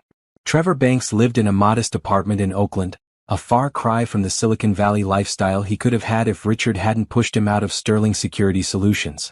When Naomi arrived for their second meeting, 3 months after the initial phone call, Trevor greeted her with coffee and cautious optimism. "I've been thinking about what you're trying to do," Trevor said as they sat at his kitchen table. "Taking on Richard in court, exposing what he did. It's going to get ugly." "I know. He'll come after you with everything. Reputation attacks, financial pressure, legal warfare. He destroyed me without blinking. He'll try to do worse to you. Let him try. I have something you didn't have when you faced him. I have documentation. Proof. A paper trail he was stupid enough to leave." Trevor smiled slightly. "You've changed. The Naomi I knew was quieter. More accommodating." That Naomi believed in marriage and partnership. This Naomi knows what those words actually mean, and that Richard never understood them. They spent the afternoon going through Trevor's files. He'd kept more than Naomi expected. Emails from the company's early days showing collaboration between the three of them, Richard, Trevor, and Naomi. Meeting notes where Naomi's strategic suggestions had shaped company direction. Financial documents showing the initial investment from her family. "Why did you keep all this?" Naomi asked, looking at the careful organization of files. "Insurance," Trevor said. "When Richard pushed me out, I knew something wasn't right. The way he rewrote history, claiming he built everything alone. I kept the files in case I ever needed to prove otherwise. And now I need to prove otherwise." "Yeah. Richard's pattern is to erase people who helped him. I was erased from the company's founding story. Now he's trying to erase you from the marriage story. But we both have proof he's lying." Trevor's testimony would be critical. Not just because he witnessed Naomi's contributions, but because his own experience with Richard established a pattern. Richard had betrayed multiple partners, claimed credit for others' work, and rewritten history to center himself. One instance could be disputed. A pattern was harder to deny. "Are you sure you want to do this?" Naomi asked. "Testifying means putting yourself back in Richard's crosshairs. He'll attack your credibility." "I'm sure. I should have fought him years ago. Maybe if I had, you wouldn't be going through this now." Trevor paused, looking at the files spread across his table. "Besides, I'm tired of him getting away with it. He destroys people and suffers no consequences. That needs to end." Naomi hired Helen Rodriguez on Patricia's recommendation. Helen was a forensic accountant who specialized in finding hidden assets in divorce cases. She'd worked on dozens of high-profile cases, including several involving tech executives who thought they were clever enough to hide money from their spouses. "They're never as clever as they think," Helen said during their first meeting. Her office was cluttered with financial documents, computer screens showing spreadsheets and data visualizations. "Rich men hide assets the same ways poor men do. They just use more expensive tools to do it." Helen explained the process. She'd need access to all of Naomi and Richard's financial records. Bank statements, investment accounts, business documents, tax returns. Everything. Then she'd trace the money, following transactions across accounts and companies, looking for patterns that suggested hidden wealth. "How long will it take?" Naomi asked. "Depends on how much he's hiding and how well he hid it. Based on what you've told me about the offshore accounts and shell companies, I'd estimate 6 to 8 weeks for a preliminary analysis. Longer if we need to dig deeper." "And you'll find everything?" Helen smiled. I always do. Money leaves traces. Always. Doesn't matter how many accounts he opened or how many companies he created. If he moved it, I can track it. The next weeks became a rhythm of information gathering. Naomi provided Helen with every financial document she could access. Patricia subpoenaed more from Sterling Security Solutions, forcing the company to turn over records Richard would have preferred stayed private. Trevor added his own documentation showing financial patterns from the company's early days. Helen worked with the focus of someone solving a puzzle. She'd call Naomi with questions. This transfer on March 15, 2020, do you remember what it was for? Or, these payments to Sterling Solutions LLC, did you know about this company? Each question led to more investigation, more discovery. 4 weeks into Helen's analysis, she called Naomi with excitement in her voice. I found it. The whole network. It's beautiful in a terrible way. They met at Patricia's office. Helen had created a visual chart showing the flow of money from Sterling Security Solutions to various shell companies, then to offshore accounts, then to properties and investments in Brittany's name. It looked like a spider web, complex and interconnected. He's been doing this for 3 years, Helen said, pointing at the chart. Started small, testing whether anyone would notice. When no one did, he got bolder. The amounts increased. The frequency increased. By last year, he was moving millions every quarter. How much total? Patricia asked. Conservatively, 63 million. Could be more once I finish the complete analysis. Naomi stared at the chart. $63 million. More than enough to fund a lifetime for Richard and Brittany. More than enough to leave Naomi with nothing if she hadn't discovered it. This is criminal fraud, Patricia said. Not just civil. Criminal. The district attorney would prosecute this. But we don't need criminal prosecution to win the divorce case, Helen added. This evidence alone voids the prenup and establishes grounds for unequal asset division in Naomi's favor.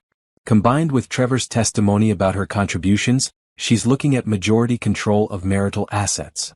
Majority control. Not just half but more. Punishment for Richard's fraud built into the asset division. Justice not just in recognition but in financial terms. What about Brittany? Naomi asked. The properties in her name? Those properties were purchased with marital funds, which makes them marital assets regardless of whose name is on the deed. We'll demand they be sold and proceeds divided. Brittany will fight it but she'll lose. She accepted stolen property knowingly or not. Another ally appeared unexpectedly. Margaret Chin, a former employee of Sterling Security Solutions, reached out through Patricia's office. Margaret had been director of human resources until Richard fired her 6 months ago for reasons he'd never fully explained. I know why he fired me, Margaret said when she met with Naomi and Patricia. I questioned expense reports showing Richard's business trips with Brittany. Hotel suites, expensive dinners, charges that looked personal not professional. I asked for justification.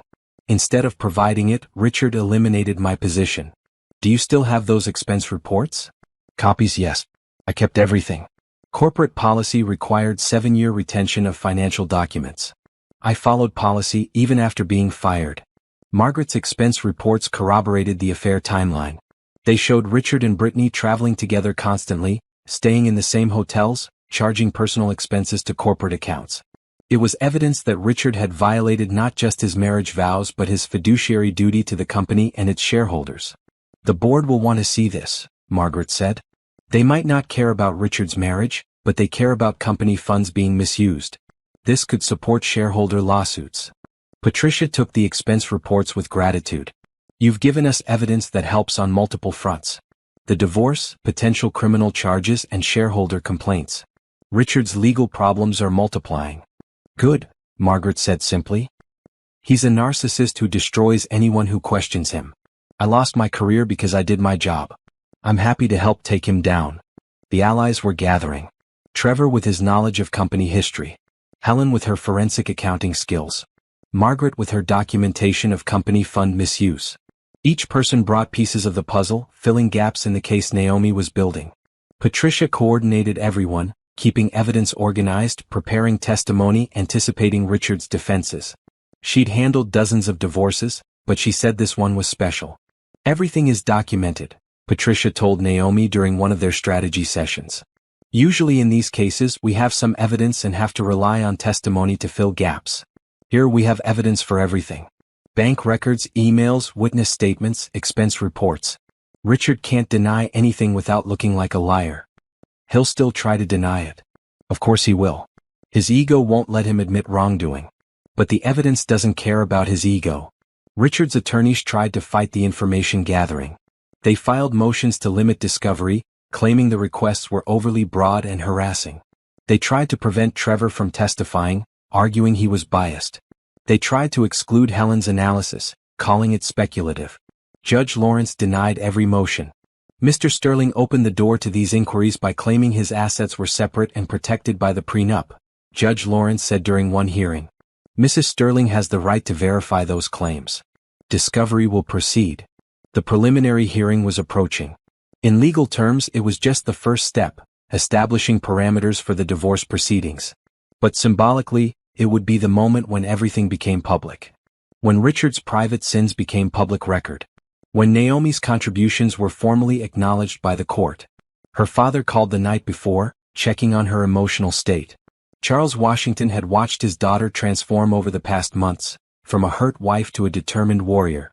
"How are you holding up?" he asked. "I'm good, Dad. Nervous but good. You've done remarkable work on this case. Your mother and I are proud of you. You taught me to fight for what's right. This is me doing that. Richard underestimated you. He thought you'd accept his narrative, take what he offered, and disappear. He was wrong. He was wrong about a lot of things." Her father paused. "Whatever happens tomorrow, know that you've already won the important part. You refuse to be erased. You refuse to accept injustice. That takes courage most people never find." Naomi felt tears threaten but held them back. "Thanks, Dad." After they hung up, she reviewed her notes one more time. The testimony she'd given Patricia. The evidence they'd present. The questions she'd be asked. Everything was prepared, but she still felt the weight of what was coming. This wasn't just a hearing. It was a reckoning. For 8 years, Richard had controlled the narrative of their relationship, their business, their life together. Tomorrow, Naomi would tell a different story. A true story. And Richard would have to sit there and listen while his lies were exposed one by one. Sleep came eventually, restless but sufficient. When Naomi woke, the sun was bright through her curtains. She dressed carefully in her blue silk dress, the one that made her feel powerful. She looked at herself in the mirror and barely recognized the woman staring back. This wasn't the woman who'd married Richard Sterling 8 years ago. This was someone new, someone forged by betrayal and determination and the choice to fight rather than flee. She was ready. Ready for the courtroom, ready for the confrontation, ready for the truth to finally matter more than money or reputation or carefully constructed lies. Patricia texted, "See you there. We're going to do great." Naomi texted back, "I know." And she did know. Not because victory was guaranteed, but because she'd done everything possible to earn it. The rest was up to the judge, the evidence, and the simple power of truth told plainly. She drove to the courthouse alone, refusing her parents' offer to come with her. This was her fight. She needed to face it on her own terms. The building loomed ahead, stone and glass and authority. Inside those walls, her life would change. She'd either reclaim what was hers or learn that justice was a fairy tale. But she didn't believe it was a fairy tale. Not anymore. She believed in documentation, evidence, and the cumulative weight of facts. She believed in Trevor's testimony, Helen's analysis, Margaret's expense reports. She believed in her own story finally being told without someone talking over her. Richard's car was already in the parking lot. He'd arrived early, probably conferring with his attorneys, probably confident he'd find a way to win despite everything. Let him be confident. Confidence had led to carelessness, and carelessness had created the evidence that would defeat him. Naomi walked into the courthouse with her head high, her steps steady, and her heart full of the kind of courage that comes from knowing you've done the work. Whatever happened next, she'd done the work. And that mattered more than anything Richard Sterling could say or do. Patricia's office felt different the day she called Naomi in for the prenup revelation. The morning sun streamed through the windows, illuminating dust motes that danced in the air. Patricia sat behind her desk wearing the expression of someone holding a winning lottery ticket. "Sit down," Patricia said. "You're going to want to sit down for this." Naomi settled into the leather chair across from Patricia's desk. "Is it good news or bad news?" "The best news. I've spent the last 3 weeks with a fine-tooth comb going through your prenuptial agreement. Not just reading it but analyzing every clause, every subsection, every piece of legal language. And Naomi, This document is not what Richard thinks it is. Patricia pulled out a thick folder, opening it to reveal the prenup with sections highlighted in different colors. Yellow, green, pink, blue. It looked like a rainbow had attacked the document. Richard's attorneys drafted this prenup to protect his interests. They did a thorough job in many ways. But they made two critical errors, probably because they never imagined you'd have grounds to challenge it or access to attorneys who'd look this closely. What errors? First, the morality clause we discussed. It's broader than Richard realizes. It doesn't just void the prenup in cases of adultery. It voids it for any serious ethical violation including fraud, material dishonesty, or illegal activity during the marriage. Patricia tapped the yellow highlighted section. Richard's hidden assets constitute fraud. Even without proving adultery, the fraud alone voids the entire prenup. Naomi felt hope rise in her chest. What's the second error? The spousal contribution clause. This is rarer in prenups, but Richard's attorneys included it, probably thinking it protected him if he tried to claim credit for his business success. Patricia smiled. What they didn't anticipate is that you actually did contribute substantially. This clause requires the court to consider non-financial contributions to business success when dividing assets. Normally these clauses favor the working spouse. But you weren't just a stay-at-home spouse. You were actively involved in building sterling security solutions. Patricia pulled out another document, this one showing a timeline. We can prove your contributions through multiple sources. Trevor's testimony about your strategic role in the company's early years. Email records showing your involvement in major decisions. Client contacts you brought in through your family connections. The initial investment from your family that funded the startup. So the clause that was supposed to protect Richard actually protects me? Exactly. Because you contributed substantially, and we can document it, the court must recognize those contributions in the asset division. Combined with the fraud voiding the prenup entirely, we're looking at a situation where standard community property laws apply. In California, that means 50-50 division of all marital assets. Naomi processed this. 50%. Half of everything. Not the tiny settlement Richard had offered. Not the pittance he thought the prenup gave him the right to pay. Half of a fortune he tried to keep for himself. But wait, there's more, Patricia said, her smile widening. The fraud doesn't just void the prenup. It gives us grounds to argue for unequal division in your favor. When one spouse deliberately hides assets and commits fraud, California courts can award the innocent spouse more than half as a penalty. We're going to argue you deserve 60%, maybe more. Will the judge actually award that? With the evidence we have? Helen's forensic analysis showing systematic fraud over 3 years? The offshore accounts, the shell companies, the properties in Brittany's name purchased with marital funds? Yes, I think Judge Lawrence will award unequal division. He has discretion in fraud cases and judges hate being lied to. Richard lied extensively. Patricia showed Naomi another highlighted section, this one in green. There's also a bad faith provision. If either party negotiates the prenup in bad faith, fails to disclose assets, or includes provisions they know are unenforceable, the entire document can be invalidated. Richard had you sign this prenup 3 days before your wedding, without giving you time to have independent counsel review it. That's borderline coercion. He also didn't fully disclose his business plans or the value he expected the company to reach. That's bad faith. So even without the fraud and the morality clause, the prenup might not hold up? Correct. We have 3 separate grounds to invalidate it. The morality clause violation, the fraud, and the bad faith negotiation. Any one of these could void it. All 3 together make it ironclad that the prenup won't protect Richard. Naomi felt something shift inside her. 4 months she'd been fighting against the prenup, seeing it as an obstacle. Now Patricia was telling her the prenup itself was the weapon that would defeat Richard. Why didn't Richard's attorneys catch these problems? Naomi asked. Because they drafted it assuming you'd never challenge it. They assumed you'd be the compliant spouse who'd sign divorce papers without fighting.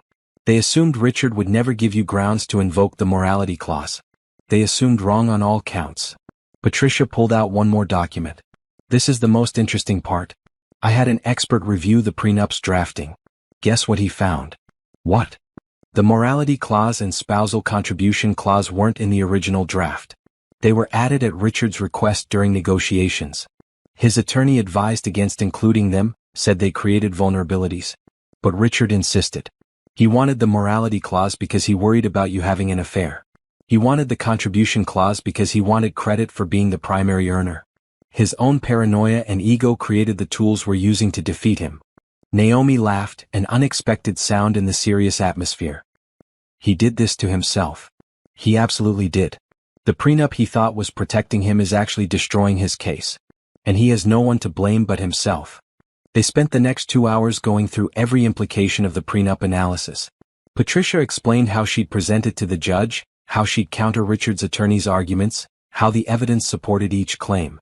Richard's attorneys will argue the fraud wasn't that serious, that moving money to offshore accounts is common business practice. We'll show that he lied about it, hid it from you, and used it to prepare for a divorce where he'd keep everything. That's fraud with intent to harm you financially. What about the morality clause? Will they argue the affair doesn't count? They'll try. They'll say personal relationships don't fall under contract law, that the clause is unenforceable. But California courts have upheld morality clauses in prenups many times. As long as we prove the affair, which we can, the clause applies. And the contribution clause? That's where Trevor's testimony becomes critical. Richard will claim you were supportive but not instrumental. Trevor will testify you were instrumental. Your emails and documentation support Trevor. The judge will have to decide who's credible. Based on everything we have, you're credible. Richard's a proven liar. Naomi felt the pieces falling into place. The prenup she'd feared was becoming her greatest advantage. The document Richard had insisted on, had pressured her to sign, had thought protected him, was actually the key to her victory. When do we present this to the court? At the preliminary hearing. We'll file our brief analyzing the prenup 3 days before. Richard's attorneys will get copies and they're going to panic. They've been building their entire defense on the prenup being valid. When they realize it's not, their whole strategy collapses. Will they try to settle? Almost certainly. Once they see how weak their position is, they'll push Richard to settle. Offer you 40%, maybe 45%. We'll refuse. We're going for 60% plus acknowledgement of your contributions. We settle for nothing less than 50. Patricia leaned back in her chair, looking satisfied. Naomi, I've been doing this for 20 years. I've handled hundreds of high-net-worth divorces. This is one of the strongest cases I've ever seen for an unfavorable spouse challenging a prenup and winning. You have everything. Documentation, credible witnesses, evidence of fraud, grounds to void the prenup multiple ways.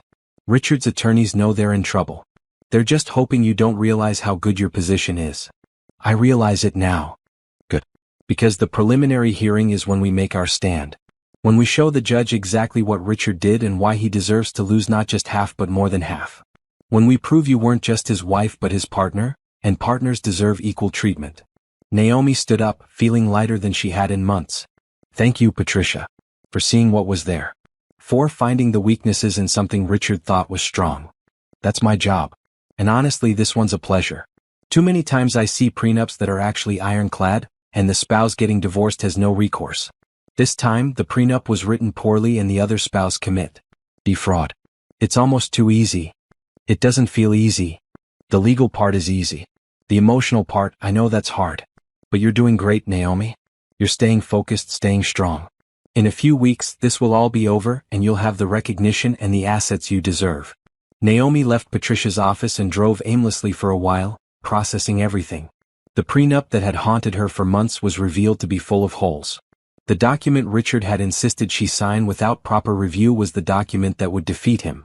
She thought about the young woman she'd been 8 years ago, signing papers she didn't fully understand because she trusted the man she loved. That woman had been naive, yes, but she'd also been trusting and hopeful. Richard had taken advantage of that trust, but he'd been careless in his exploitation. The prenup he'd pressured her to sign without independent counsel review was, legally speaking, a disaster. Her phone rang. Trevor's name appeared on the screen. Patricia called me, Trevor said when she answered. Told me about the prenup analysis. This is huge, Naomi. He's going to lose everything he thought was protected. It feels surreal. For months I've been fighting against this prenup, and now it's helping me. That's karma. Richard thought he was so smart, covering all his bases. He forgot that smart people review their own documents carefully. He trusted his attorneys to protect him, but they drafted something with holes in it. Patricia says your testimony about my contributions is critical to making the spousal contribution clause work. I'll testify to everything. Your strategic input, your client connections, your family's investment. All of it. Richard wanted to erase you from the company's story, but I was there. I saw what you did.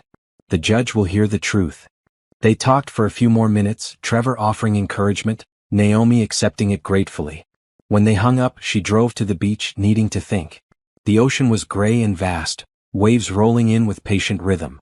Naomi sat on a bench and watched the water, thinking about marriage and money and justice.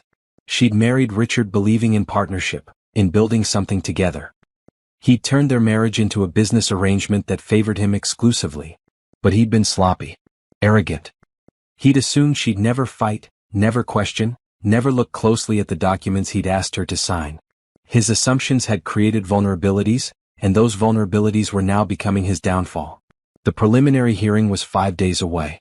In 5 days, Patricia would present their analysis of the prenup to Judge Lawrence. Richard's attorneys would try to defend it, but the flaws were undeniable. The fraud was documented. The morality clause violations were proven. The bad faith negotiation was obvious. Richard would sit in that courtroom and realize his protection was gone. The legal shield he'd thought would keep him wealthy while divorcing his wife was actually a weapon pointed at him. His own paranoia and ego, insisting on clauses his attorney advised against, had created the tools being used to defeat him. Naomi thought about calling him, telling him what she'd learned. Giving him a chance to settle before the hearing, before the prenup analysis became part of the public record. But she decided against it. Richard had made his choices. He'd hidden assets, committed fraud, betrayed their marriage. He deserved to face the consequences unprepared. Let him walk into that courtroom confident. Let him believe his prenup would save him. Let him discover the truth the hard way, in front of a judge, in front of Brittany, in front of his mother. Let him feel what she'd felt, learning her marriage was a lie. The surprise would be devastating, and maybe devastation was what Richard needed to finally understand what he'd done. She watched the waves for another hour, finding peace in their rhythm. Everything was in motion now, unstoppable. The hearing would happen, the evidence would be presented, the judge would rule. Naomi had done everything possible to prepare. The rest was up to justice, truth, and the simple fact that Richard had written his own defeat into a document he'd thought protected him. Sometimes the universe had a sense of irony. Richard's prenup, meant to keep Naomi powerless, was the thing that would give her power. His paranoia about her potential affairs had created a morality clause she could use against his actual affair. His desire for credit as the primary earner had created a contribution clause that recognized her actual contributions. He'd built his own trap and now he was walking into it. Naomi just had to watch it close around him. 5 days until the preliminary hearing. 5 days until Richard learned the truth about his prenup. 5 days until everything changed. Naomi stood up from the bench, looking out at the ocean one more time. The waves kept coming, patient and persistent. That's what she'd been, patient and persistent. Gathering evidence, building her case, refusing to give up or settle for less than she deserved. The patience was about to pay off. The persistence was about to yield results.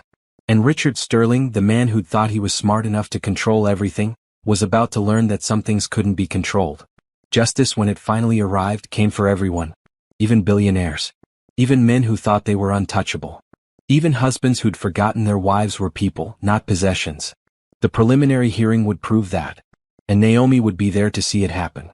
The prenup analysis hit Richard's attorneys like a bomb 3 days before the preliminary hearing. Patricia filed it with the court at exactly 9 a.m. on Monday morning, giving Richard's legal team 72 hours to prepare a response. By noon, Naomi's phone was ringing. She let it go to voicemail. Richard's voice was tight with barely controlled panic. "We need to talk. My attorneys say there are problems with the prenup. This is ridiculous. Just call me back so we can discuss this like adults." She deleted the message. They'd been discussing it like adults for months. Now they'd discuss it in court. 2 hours later, another voicemail. This time Richard's attorney, speaking in the carefully neutral tone lawyers used when delivering bad news. "Ms. Washington, this is Robert Chen from Morrison & Associates.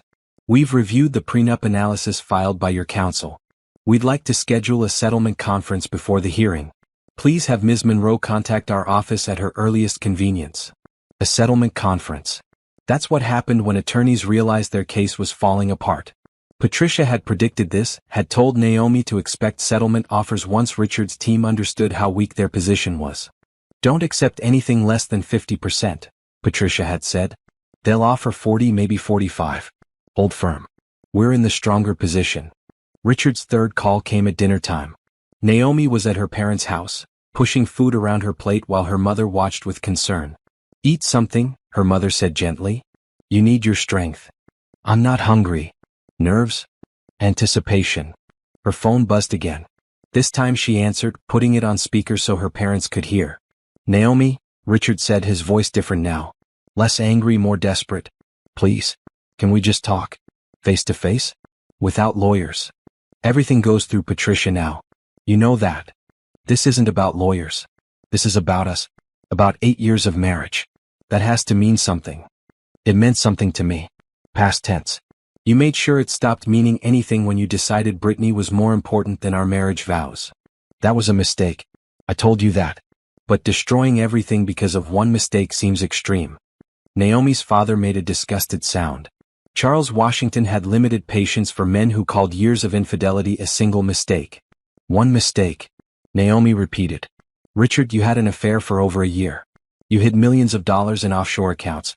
You transferred marital assets to your girlfriend's name. You systematically planned to divorce me while keeping everything for yourself. Those aren't mistakes. Those are crimes. The prenup is valid. Your attorneys are just trying to scare us into settling. Then don't settle. Let the judge decide. I'm comfortable with that. Silence on the line. Then quietly, my attorneys think we should settle. Then you should probably listen to them. 40%. I'll give you 40% of marital assets, plus the house in Pacific Heights. That's generous, Naomi. More than generous. Half. Plus acknowledgement that I contributed substantially to Sterling Security Solutions' success. Plus a public statement that the affair happened and the hidden assets were fraudulent. That's my settlement terms. That's insane. I can't admit to fraud publicly. Then we go to trial. The judge hears all the evidence, makes it part of public record and rules accordingly. Your choice. Richard's breathing was harsh over the phone. You're doing this for revenge. To hurt me. I'm doing this for justice. For recognition. For what I'm actually owed. The fact that it hurts you is just a side effect. She hung up before he could respond. Her hands were shaking slightly, but her voice had been steady. That mattered. Staying calm, staying firm, refusing to be manipulated by guilt or nostalgia. Good, her father said approvingly. He's scrambling. That means your attorneys did their job. He still thinks he can negotiate his way out of this, her mother added. Men like Richard always think they can talk their way around consequences. The next day Constance tried. She appeared at Naomi's parents' house in the morning, dressed like she was attending a funeral. Pearls, black dress, expression of grim determination. Charles Washington answered the door. Mrs. Sterling. What can I do for you? I need to speak with Naomi. It's urgent. Naomi doesn't want to speak with you. This is important. Family business. Naomi's not part of your family anymore. She's getting divorced from your son. Whatever you need to say can go through her attorney. Constance's face hardened. Mr. Washington, I'm trying to prevent a disaster here. Your daughter is about to ruin my son's life. I thought you'd want to help stop that. My daughter is about to get what she deserves. If that ruins your son's life, he ruined it himself. She's taking advantage of a few mistakes to steal his fortune. She's reclaiming her share of a fortune she helped build. There's a difference. Naomi appeared behind her father, drawn by the raised voices. It's okay, Dad. I'll talk to her. Charles looked uncertain, but Naomi nodded. He stepped aside, letting Constance enter. They went to the living room, Naomi sitting while Constance remained standing, as if sitting would acknowledge Naomi's position. You have to stop this, Constance said without preamble. This lawsuit, this divorce, it's destroying Richard. His stock value is dropping. His board is questioning him. His reputation is in ruins. His reputation should be in ruins. He committed fraud. He made some financial decisions you disagreed with. That's not fraud. He hid $63 million in offshore accounts. He transferred assets to his girlfriend's name. He lied to me, to investors, to the government. That's fraud by any definition. Constance sat down finally, her composure cracking slightly. What do you want? Money? Is that what this is about? I can write you a check. $5 million. $10 million. Just end this lawsuit and disappear. I don't want your money. I want what's legally mine. Half of the marital assets, recognition of my contributions, and the truth on public record. The truth according to you. Your version of events. The truth according to bank records, emails, testimony, and forensic accounting. Facts, Constance. Not versions. You never understood Richard. Never appreciated what he was building. He needed support, not someone questioning his every decision. I gave him support for 8 years. I helped him build his company. I made connections, provided strategy, invested my family's money. He took all of that and claimed it as his own achievement. Then he cheated on me and tried to steal what I helped create. That's the truth you don't want to accept. Constance stood abruptly. You're going to regret this. When Richard's company collapses, when his employees lose their jobs, when innovation is stifled because you destroyed the man leading it, you'll regret what you've done. Richard's company won't collapse. It'll be fine. Maybe better without him running it. His board already removed him as CEO, remember? The company's doing fine without him. Because they're scared of you. Scared of your lawyers. As soon as this is over, they'll bring him back. They removed him because he committed fraud and his judgment is questionable. That's not my fault. That's his. Constance walked to the door, then turned back. He loved you once. Really loved you. Before you became this vengeful person. He loved what I could do for him. My connections, my family's money, my willingness to stay quiet while he took credit for my work. When I stopped being useful and started demanding recognition, his love disappeared fast. That tells me everything about what it was worth. After Constance left, Naomi sat alone in the living room for a long time. The confrontation had been inevitable, but it still left her drained. Constance would never accept that her son was anything less than perfect. Would never acknowledge his crimes or his betrayals. Would always blame Naomi for refusing to enable his behavior. That afternoon, Brittany tried to reach her. A text message from a number Naomi didn't recognize. This is Brittany. We need to talk. Richard's falling apart. You're destroying him. Please stop this. Naomi stared at the message for a long time. The audacity of Brittany reaching out, asking her to stop fighting for what she deserved. The audacity of claiming Richard was the victim here. She typed back, he destroyed himself. I'm just making sure everyone sees it. I didn't know about the offshore accounts. I didn't know he was hiding money. He told me everything was his, free and clear. You knew he was married. You knew sleeping with your boss was wrong. Whether you knew about the accounts doesn't change that. I'm losing my apartment, my car, everything. Your lawyers are taking it all. You accepted stolen property. That has consequences. Please. I'm 26. I made a mistake. Do I have to lose everything for one mistake? Naomi almost felt sympathy. Almost. Then she remembered Brittany at charity events, her hand possessively on Richard's arm. Brittany moving into Naomi's home while the divorce proceedings began. Brittany wearing jewelry Richard had given Naomi. You made choices. So did Richard. Now you both face consequences. That's how life works. She blocked the number. No more conversations with Brittany. No more appeals to sympathy or claims of victimhood. Brittany had been an adult making adult choices. Now she could handle adult consequences. The night before the preliminary hearing, Richard made one final attempt. He appeared at her parents' house at 10 p.m. looking haggard. Charles answered the door and didn't let him in. I need to see Naomi. Please. She doesn't want to see you. 5 minutes. That's all I'm asking. Naomi appeared again, curious despite herself. What do you want, Richard? To talk. Just talk. Away from lawyers and parents and everyone else. Just you and me like it used to be. Against her better judgment, Naomi stepped outside, closing the door behind her. They stood on the front porch, the night air cold around them. You've won, Richard said quietly. The prenup's worthless. The evidence is overwhelming. My attorneys say I'll lose if we go to trial. So you've won. This wasn't about winning. Then what was it about? Revenge. Justice. Recognition. Truth.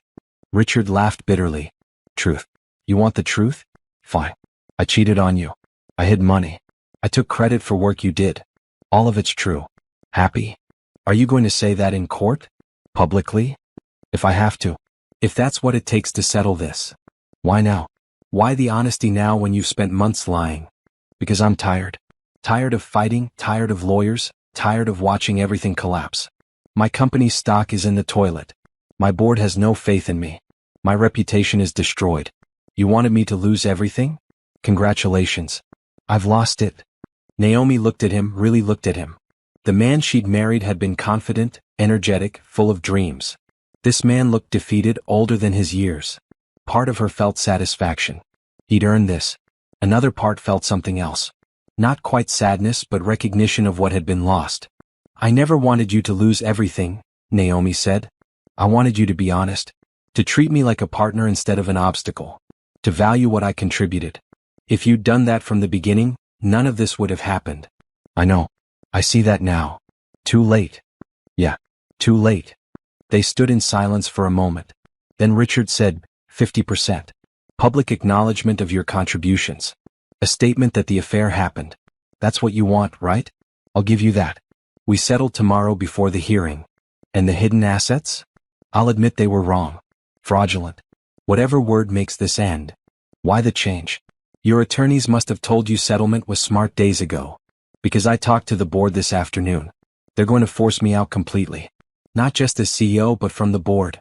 If this hearing happens, if all the evidence becomes public record, they'll have grounds to fire me for cause. No severance, no stock options, nothing. I lose everything, Naomi. Not just half. Everything. So that was it. Not remorse, not realization, but fear of losing more than he had to. Richard was finally offering fair terms because the alternative was catastrophic. I'll think about it, Naomi said. Talk to Patricia tomorrow. If the terms are acceptable, we settle. If not, we proceed with the hearing. Fair enough. Richard walked back to his car, shoulders slumped. Naomi watched him go, feeling strange. 4 months she'd wanted this. Richard defeated, desperate, willing to give her what she deserved. Now that she had it, the victory felt hollow. Not wrong exactly. Just hollow. Her father came out to stand beside her. He looked beaten. He is beaten. The board's forcing him out. If we go to trial, he loses everything. Do you want to settle? I want justice. Whether that happens through settlement or trial doesn't matter to me. Settlement's faster. Less painful for everyone. Except it lets him avoid public accountability. The hearing would make everything public record. People would know what he did. People already know. The media's been covering this for weeks. Everyone who cares knows Richard cheated, hid assets, and treated you terribly. A settlement doesn't change that. Naomi nodded slowly. Her father was right. The public shaming had already happened. The hearing would just make it official, part of legal record. But Richard was already paying the price. Company in chaos, reputation destroyed, relationship with his board broken. Maybe that was enough. Maybe she didn't need a trial to prove what had already been proven. Maybe settlement with fair terms was the faster path to freedom. I'll talk to Patricia tomorrow, Naomi said. See what she thinks. Whatever you decide, your mother and I support you. I know. Thanks, Dad. They went inside together. Naomi went to her room and lay down, staring at the ceiling. Tomorrow would be the preliminary hearing or a settlement conference. Either way, this chapter of her life was ending. 8 years of marriage, months of legal battle, all coming to a conclusion. She thought about the woman she'd been when she'd met Richard. Young, hopeful, believing in partnership and love. That woman was gone, transformed by betrayal and the choice to fight back. The woman she'd become was harder, more cautious, less willing to trust. But she was also stronger, more confident in her own worth, no longer willing to be invisible. That transformation had a cost. But it also had value.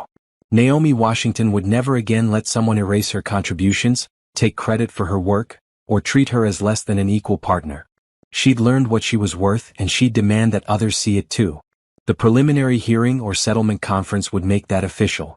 Would give legal weight to what she already knew. And then she could move forward, whatever that meant. Sleep came eventually. Tomorrow would be the beginning of the end. One way or another, justice would arrive. And Naomi would finally be free. The courthouse steps felt different this time. Last time Naomi had climbed them, months ago for a procedural hearing, she'd been nervous and uncertain. Today she felt calm. Ready. The work was done, the evidence assembled, the truth documented. Whatever happened in the next few hours would be the result of that preparation. Patricia met her at the entrance, wearing a sharp gray suit. Richard's attorneys want to settle. They're offering 50%, public acknowledgement of your contributions, and admission that the hidden accounts were improper. Improper or fraudulent? They won't say fraudulent in writing. Liability concerns. But they'll say the accounts were hidden without your knowledge and that was wrong. Naomi considered this. It was close to what she wanted. Not perfect but close. What do you think? I think we can get more if we go to hearing. Maybe 55%, maybe better language on the fraud. But settlement means it's over today. No more legal fees, no more stress, no more months of waiting for trial. You move on with your life. And Richard avoids public testimony about the affair and the assets. Yes. which frankly benefits him more than you. The public already knows he cheated and hid money. The hearing would just make it official record. So settling lets him off easier. In a sense. But settling also lets you move forward faster. There's value in that, Naomi. You've been fighting for months. Do you really want to fight for months more? Naomi thought about this. The hearing would be satisfying in some ways. Watching Richard squirm while Helen explained the offshore accounts. Watching him sit through Trevor's testimony about Naomi's contributions. Watching the judge's face as he read through evidence of systematic fraud. But Patricia was right. Settlement meant freedom faster. Meant closing this chapter and starting the next one without months of continued legal warfare. What are the exact terms? Naomi asked. Patricia pulled out her phone, reading from an email. 50% of all marital assets as determined by Helen's forensic analysis. That includes the hidden accounts, the shell companies, and the properties in Brittany's name. Public statement acknowledging your substantial contributions to Sterling Security Solutions' success. Public statement that offshore accounts were established without your knowledge or consent. All legal fees to be paid from marital assets before division. And your name restored to company documents as a founding contributor. That last part wasn't in the original offer. I added it this morning. They agreed. Naomi felt something settle inside her. These were fair terms. More than fair, actually. Complete recognition, equal division, Richard publicly admitting wrongdoing. Everything she'd fought for. What do you recommend? Patricia looked at her seriously. I recommend we take it. You've won, Naomi. This settlement gives you everything you were fighting for. Going to hearing risks the judge giving you less, or Richard finding some technicality we missed. Bird in hand versus two in the bush. I say take the bird. Okay, let's settle. Patricia smiled. Good choice. Let me go tell their attorneys.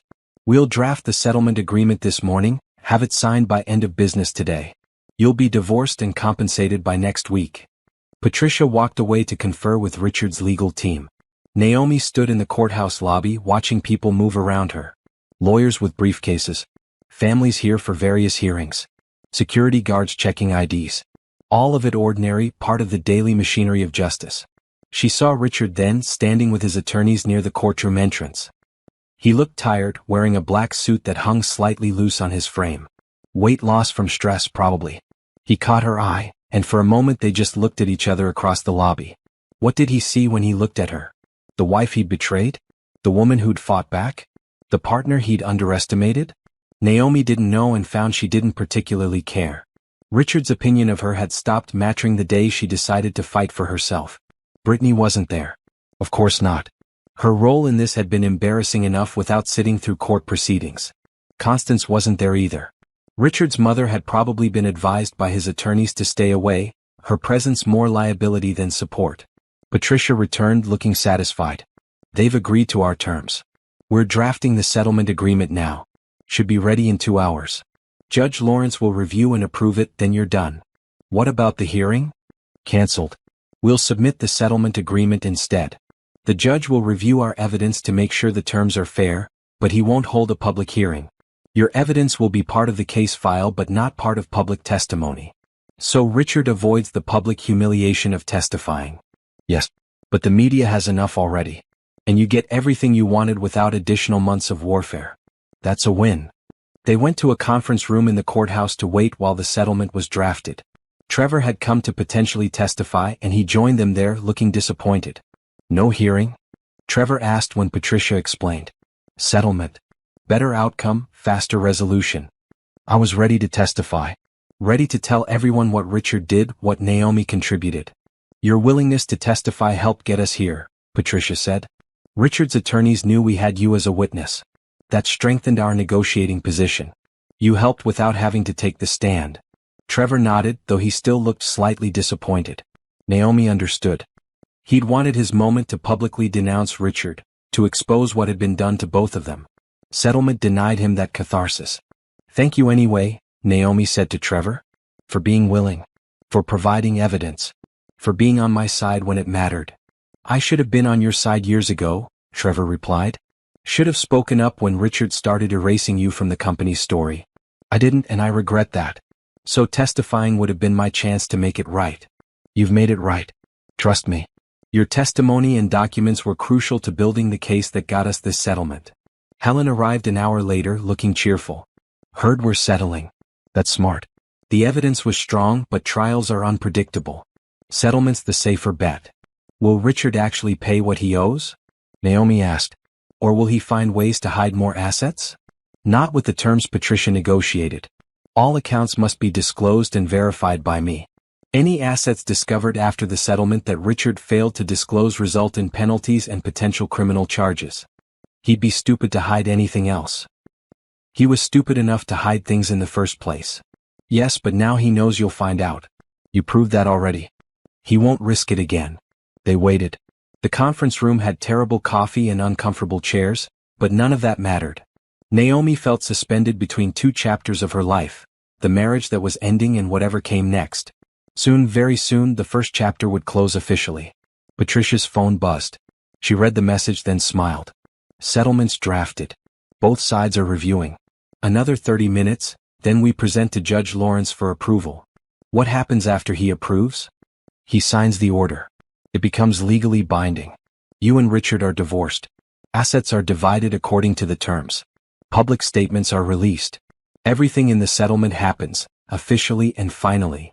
And I never have to see Richard again. Not if you don't want to. Your legal obligation to him ends the moment the judge signs. Naomi felt relief wash over her. No more Richard. No more Constance. No more fighting or negotiating or trying to prove what she was worth. The settlement acknowledged everything. Her contributions, his fraud, the proper division of assets. Everything important was recognized. 30 minutes later, they walked to Judge Lawrence's chambers. Richard and his attorneys were already there, looking resigned. The judge sat behind his desk, reading through the settlement agreement with the careful attention he gave all documents. This seems comprehensive, Judge Lawrence said after several minutes. Asset division is equal, acknowledgement of contributions is clear, statement regarding hidden accounts is unambiguous. Are both parties satisfied with these terms? Richard's attorney answered. Yes, Your Honor. Mr. Sterling agrees to all terms. Patricia answered for Naomi. Yes, Your Honor. Mrs. Sterling agrees to all terms. Very well. Judge Lawrence signed the document with a flourish. This settlement is approved and entered into the court record. Mr. and Mrs. Sterling, you are now divorced. Assets will be divided as specified. Public statements will be released as agreed.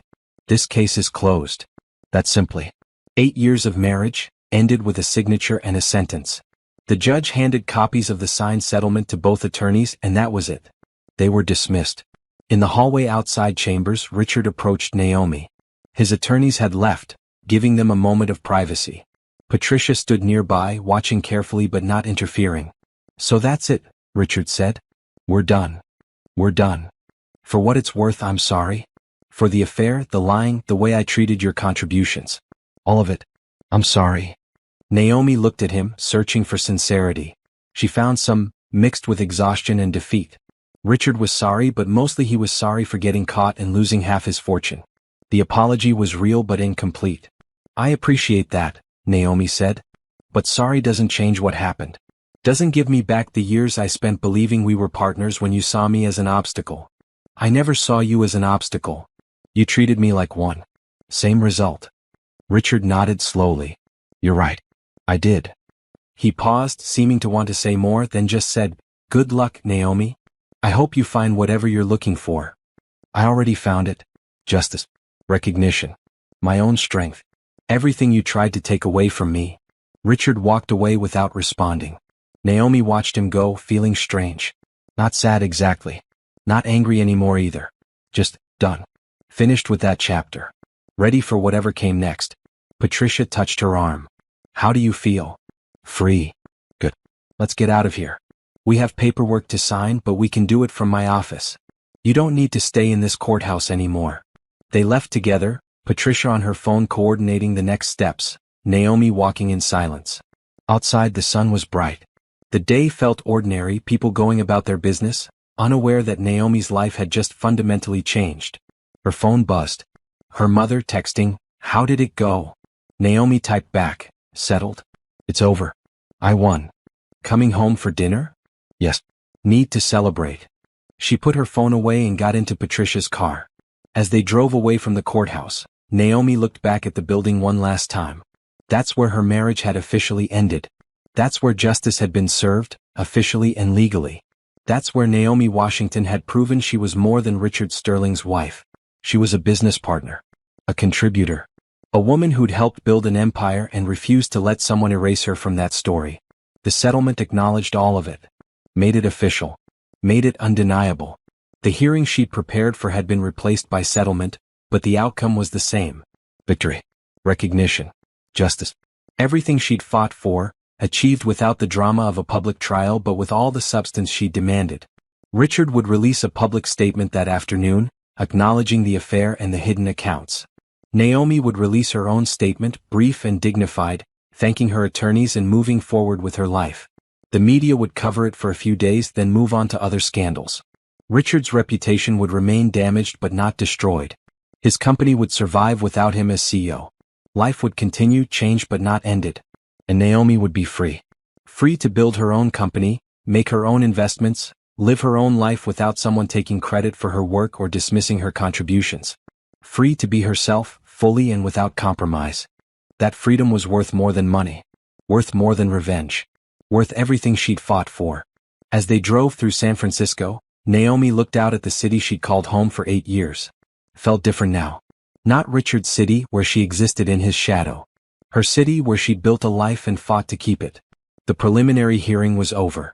The settlement was signed. The marriage was ended. And Naomi Washington was finally truly free. 6 months after the divorce was finalized, Naomi stood in the office of her new venture capital firm. The space was smaller than Sterling Security Solutions headquarters, but it was hers.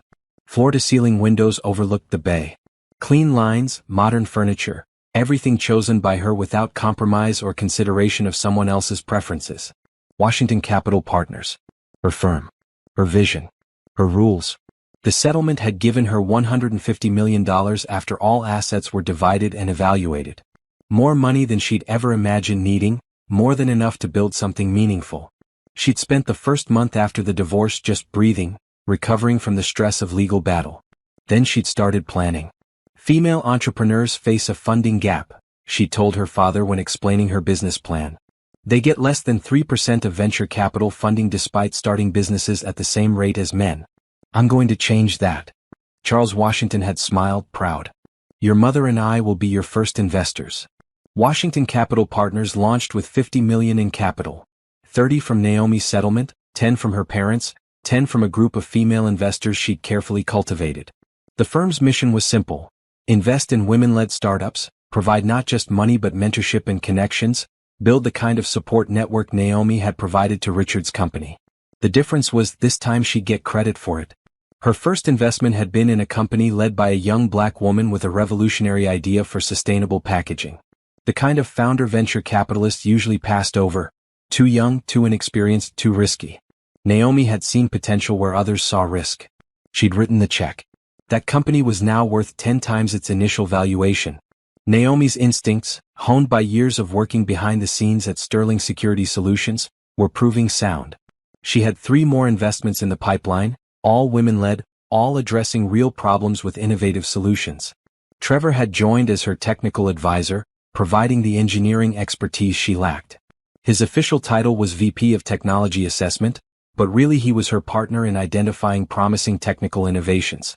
Working with Naomi was his chance to rebuild the career Richard had tried to destroy. This is what it should have been, Trevor said during their weekly strategy meeting. Partners who respect each other. Credits that are honestly assigned. Success that's actually shared. That's the goal, Naomi agreed. Build companies the right way, treat founders fairly, create value for everyone involved. Helen Rodriguez consulted on financial diligence for potential investments. Patricia Monroe handled all legal work. Even Margaret Chen had joined the team, running HR and operations. All the people who'd helped Naomi during her divorce had become part of her new venture. They'd believed in her when she needed it. Now she was giving them opportunities to build something meaningful. Richard's life had taken a different path. He'd left Sterling Security Solutions entirely after the settlement, forced out by the board and shareholders. His attempt to start a new company had failed to attract investment. Investors remembered the fraud, the hidden accounts, the spectacular public divorce. Trust, once broken, was hard to rebuild. The last Naomi had heard, Richard was doing consulting work, advising startups for fees that were substantial but nothing compared to his former wealth. He'd moved to Los Angeles, away from the San Francisco tech scene where everyone knew his story. Brittany had disappeared from public view completely. The properties she'd been living in were sold as part of the settlement. Whatever money she'd saved during her time as Richard's mistress was apparently insufficient to maintain her former lifestyle. Sometimes Naomi wondered what happened to her, then decided it didn't matter. Brittany had made her choices. She was living with them. Constance had tried to reach out once, 3 months after the divorce. A letter, handwritten, arriving at Naomi's parents' house. Naomi had thrown it away without reading it. There was nothing Constance could say that mattered anymore. That relationship was over, severed completely. Naomi's personal life had settled into something peaceful. She'd bought a house in the Marina District, modern and bright, filled with art she'd chosen and furniture she liked. She'd adopted a dog, a rescue named Zeus who greeted her enthusiastically every evening when she came home from work. She'd started dating again cautiously. Nothing serious yet, but she was open to it. The fear that had gripped her after the divorce, the certainty that she'd never trust anyone again, had gradually loosened. She was learning that Richard's betrayal said more about him than about relationships in general. Her parents were proud. Her father told anyone who would listen about Naomi's new firm, about the investments she was making, about the women entrepreneurs she was supporting. Her mother simply hugged her more often, relief evident that the ordeal was over and Naomi was thriving. The public statement Naomi had released after the settlement had been carefully crafted. Brief, dignified, focused on moving forward rather than dwelling on the past. It acknowledged the divorce, thanked her legal team, and announced Washington Capital Partners. The media had covered it respectfully, noting her grace under pressure and her plans to build something new. Richard's statement had been more apologetic, admitting to the affair and the hidden accounts, expressing regret. The tech community had largely moved on, more interested in the next startup success story than in Richard Sterling's failures. Occasionally, Naomi ran into people from her old life.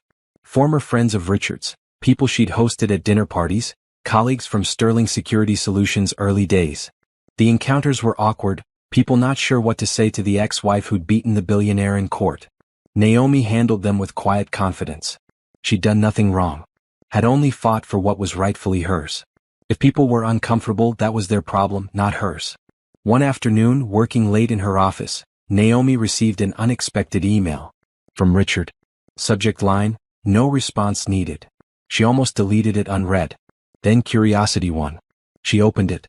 Naomi, I know we're not supposed to contact each other directly, but I wanted to say something and I didn't want to do it through attorneys. You were right. About everything. About my arrogance, my selfishness, my failure to see you as a true partner. I spent 8 years taking credit for work we did together. I erased you from our company's story because it was easier than admitting I needed you. The divorce taught me a lot. Mostly about consequences. I lost Sterling Security Solutions, my reputation, and any credibility I had in the tech community. I deserved to lose all of it. What I didn't deserve was you as a wife. You deserved better than what I gave you. I see you started a new firm. I see you're doing well, making smart investments, helping other entrepreneurs. That doesn't surprise me. You were always the smarter business strategist. I was just too proud to admit it. This isn't an apology looking for forgiveness. I know that ship sailed months ago. This is just acknowledgement that you were right and I was wrong. About everything. I hope you build something great. I hope every woman entrepreneur you help succeeds beyond expectations. I hope you find happiness with someone who actually deserves you. Mostly, I hope you've forgiven yourself for trusting me. That wasn't your mistake. It was mine. Richard. Naomi read the email twice. It was more honest than anything Richard had said during their marriage or divorce. Too late to matter, but honest nonetheless. She didn't respond. He'd said no response was needed and he was right. There was nothing to say. Richard had finally understood what he'd lost, but understanding didn't change the past or repair the damage. She saved the email in a folder labeled Closure, and went back to reviewing pitch decks for potential investments. That was her life now. Supporting people, building companies, creating opportunities. Everything Richard had done, but with honesty and fairness and proper credit given. 3 months later, Washington Capital Partners made its biggest investment yet. $20 million in a female-led biotech company developing cancer treatments. The company's founder was a brilliant researcher who'd been passed over by traditional investors for being too ambitious. Naomi saw ambition as an asset. She wrote the check. The investment paid off spectacularly. Within 6 months, the biotech company had breakthrough results, attracting attention from major pharmaceutical companies. Washington Capital Partners' stake was worth 3 times the initial investment and climbing. Naomi was profiled in Forbes as one of the rising stars in venture capital. The article mentioned her divorce from Richard Sterling but focused primarily on her business success. Washington proves that women can excel in the male-dominated world of venture capital, the article concluded. Her firm's impressive returns speak for themselves. Reading the profile, Naomi felt something she hadn't felt in years: pride. Not the reflected pride of being married to someone successful, but direct pride in her own achievements. Washington Capital Partners was hers. The success was hers. The recognition was hers. She'd won more than a divorce settlement. She'd won her identity back. The woman who'd been erased from Sterling Security Solutions' story had written a new story where she was the undeniable protagonist. The 1-year anniversary of the divorce passed quietly. Naomi marked it with dinner with her parents, a celebration of survival and new beginnings. Charles raised his glass in a toast. To my daughter, who fought for herself and won, who built something new from the ashes of something old, who proved that justice, while slow, does eventually arrive. To justice, Naomi agreed, clinking glasses. And to revenge, her mother added with a slight smile. It wasn't revenge, Naomi protested. Wasn't it? Her mother's smile widened. You took half his fortune, destroyed his reputation, and built a more successful company than he ever could have alone. If that's not revenge, I don't know what is. Naomi considered this. Maybe there had been an element of revenge in her fight. But mostly it had been about justice, recognition, refusing to be erased. The revenge, if it existed, was just a side effect of demanding what she was owed. Maybe a little revenge, Naomi admitted. But mostly justice. They're not mutually exclusive, her father said wisely. Sometimes justice looks like revenge to the person facing consequences. They ate dinner, talking about business and family in the future. Naomi felt contentment settle over her. This was enough. This life she'd built, these relationships she'd maintained, this business she was growing. Everything she needed was here. Later that night, alone in her house with Zeus curled at her feet, Naomi thought about the journey from that first courtroom hearing to now. The months of investigation, the stress of legal battle, the satisfaction of victory, and finally the peace of moving forward. The letter that had made Judge Lawrence laugh had been simple. Documentation of Richard's crimes, presented clearly and thoroughly. But it had been more than that. It had been Naomi refusing to be silent, refusing to accept injustice, refusing to disappear. That refusal had changed everything. Had ended a marriage, yes, but had also begun a new life. A better life. A life where Naomi was valued, respected, and recognized for what she actually contributed. She'd never go back to being the woman who'd signed that prenup without reading it carefully. Who'd accepted Richard's dismissals without question. Who'd watched her contributions be erased without protest. That woman was gone, replaced by someone stronger. The divorce had been painful, but it had also been necessary. A fire that burned away everything false, leaving only truth. And from that truth, Naomi had built something real. Washington Capital Partners was real. Her relationships with Trevor, Helen, Patricia, and Margaret were real. Her independence was real. Her success was real. All of it was hers, earned through work and courage and refusal to accept less than she deserved. The preliminary hearing felt like a lifetime ago now. That moment when Judge Lawrence laughed, when Richard's confidence cracked, when everything changed. Naomi remembered standing there, calm despite the chaos, knowing she'd done everything possible to prepare. That preparation had paid off. The settlement had given her everything she'd fought for. And the years since had proven she could build something great without Richard, without needing credit shared with someone who didn't deserve it. She opened her laptop and reviewed the next week's schedule. Meetings with 3 potential investments, all women-led, all promising. A speaking engagement at a Women in Tech conference. A consultation with a founder who needed strategic advice. Her calendar was full, her days meaningful, her work impactful. This was the life she'd built from the ruins of her marriage. This was what refusing to be erased looked like. This was justice, recognition, and success, all earned through determination and documented truth. And it was just the beginning. Washington Capital Partners would grow. More investments would be made. More women entrepreneurs would be supported. More success stories would be written. Naomi Washington's story had a happy ending after all. Not the one she'd imagined when she'd married Richard Sterling 8 years ago. Not the fairy tale of perfect partnership and shared success. but something better. A story where she was the hero, the protagonist, the one who fought for herself and won.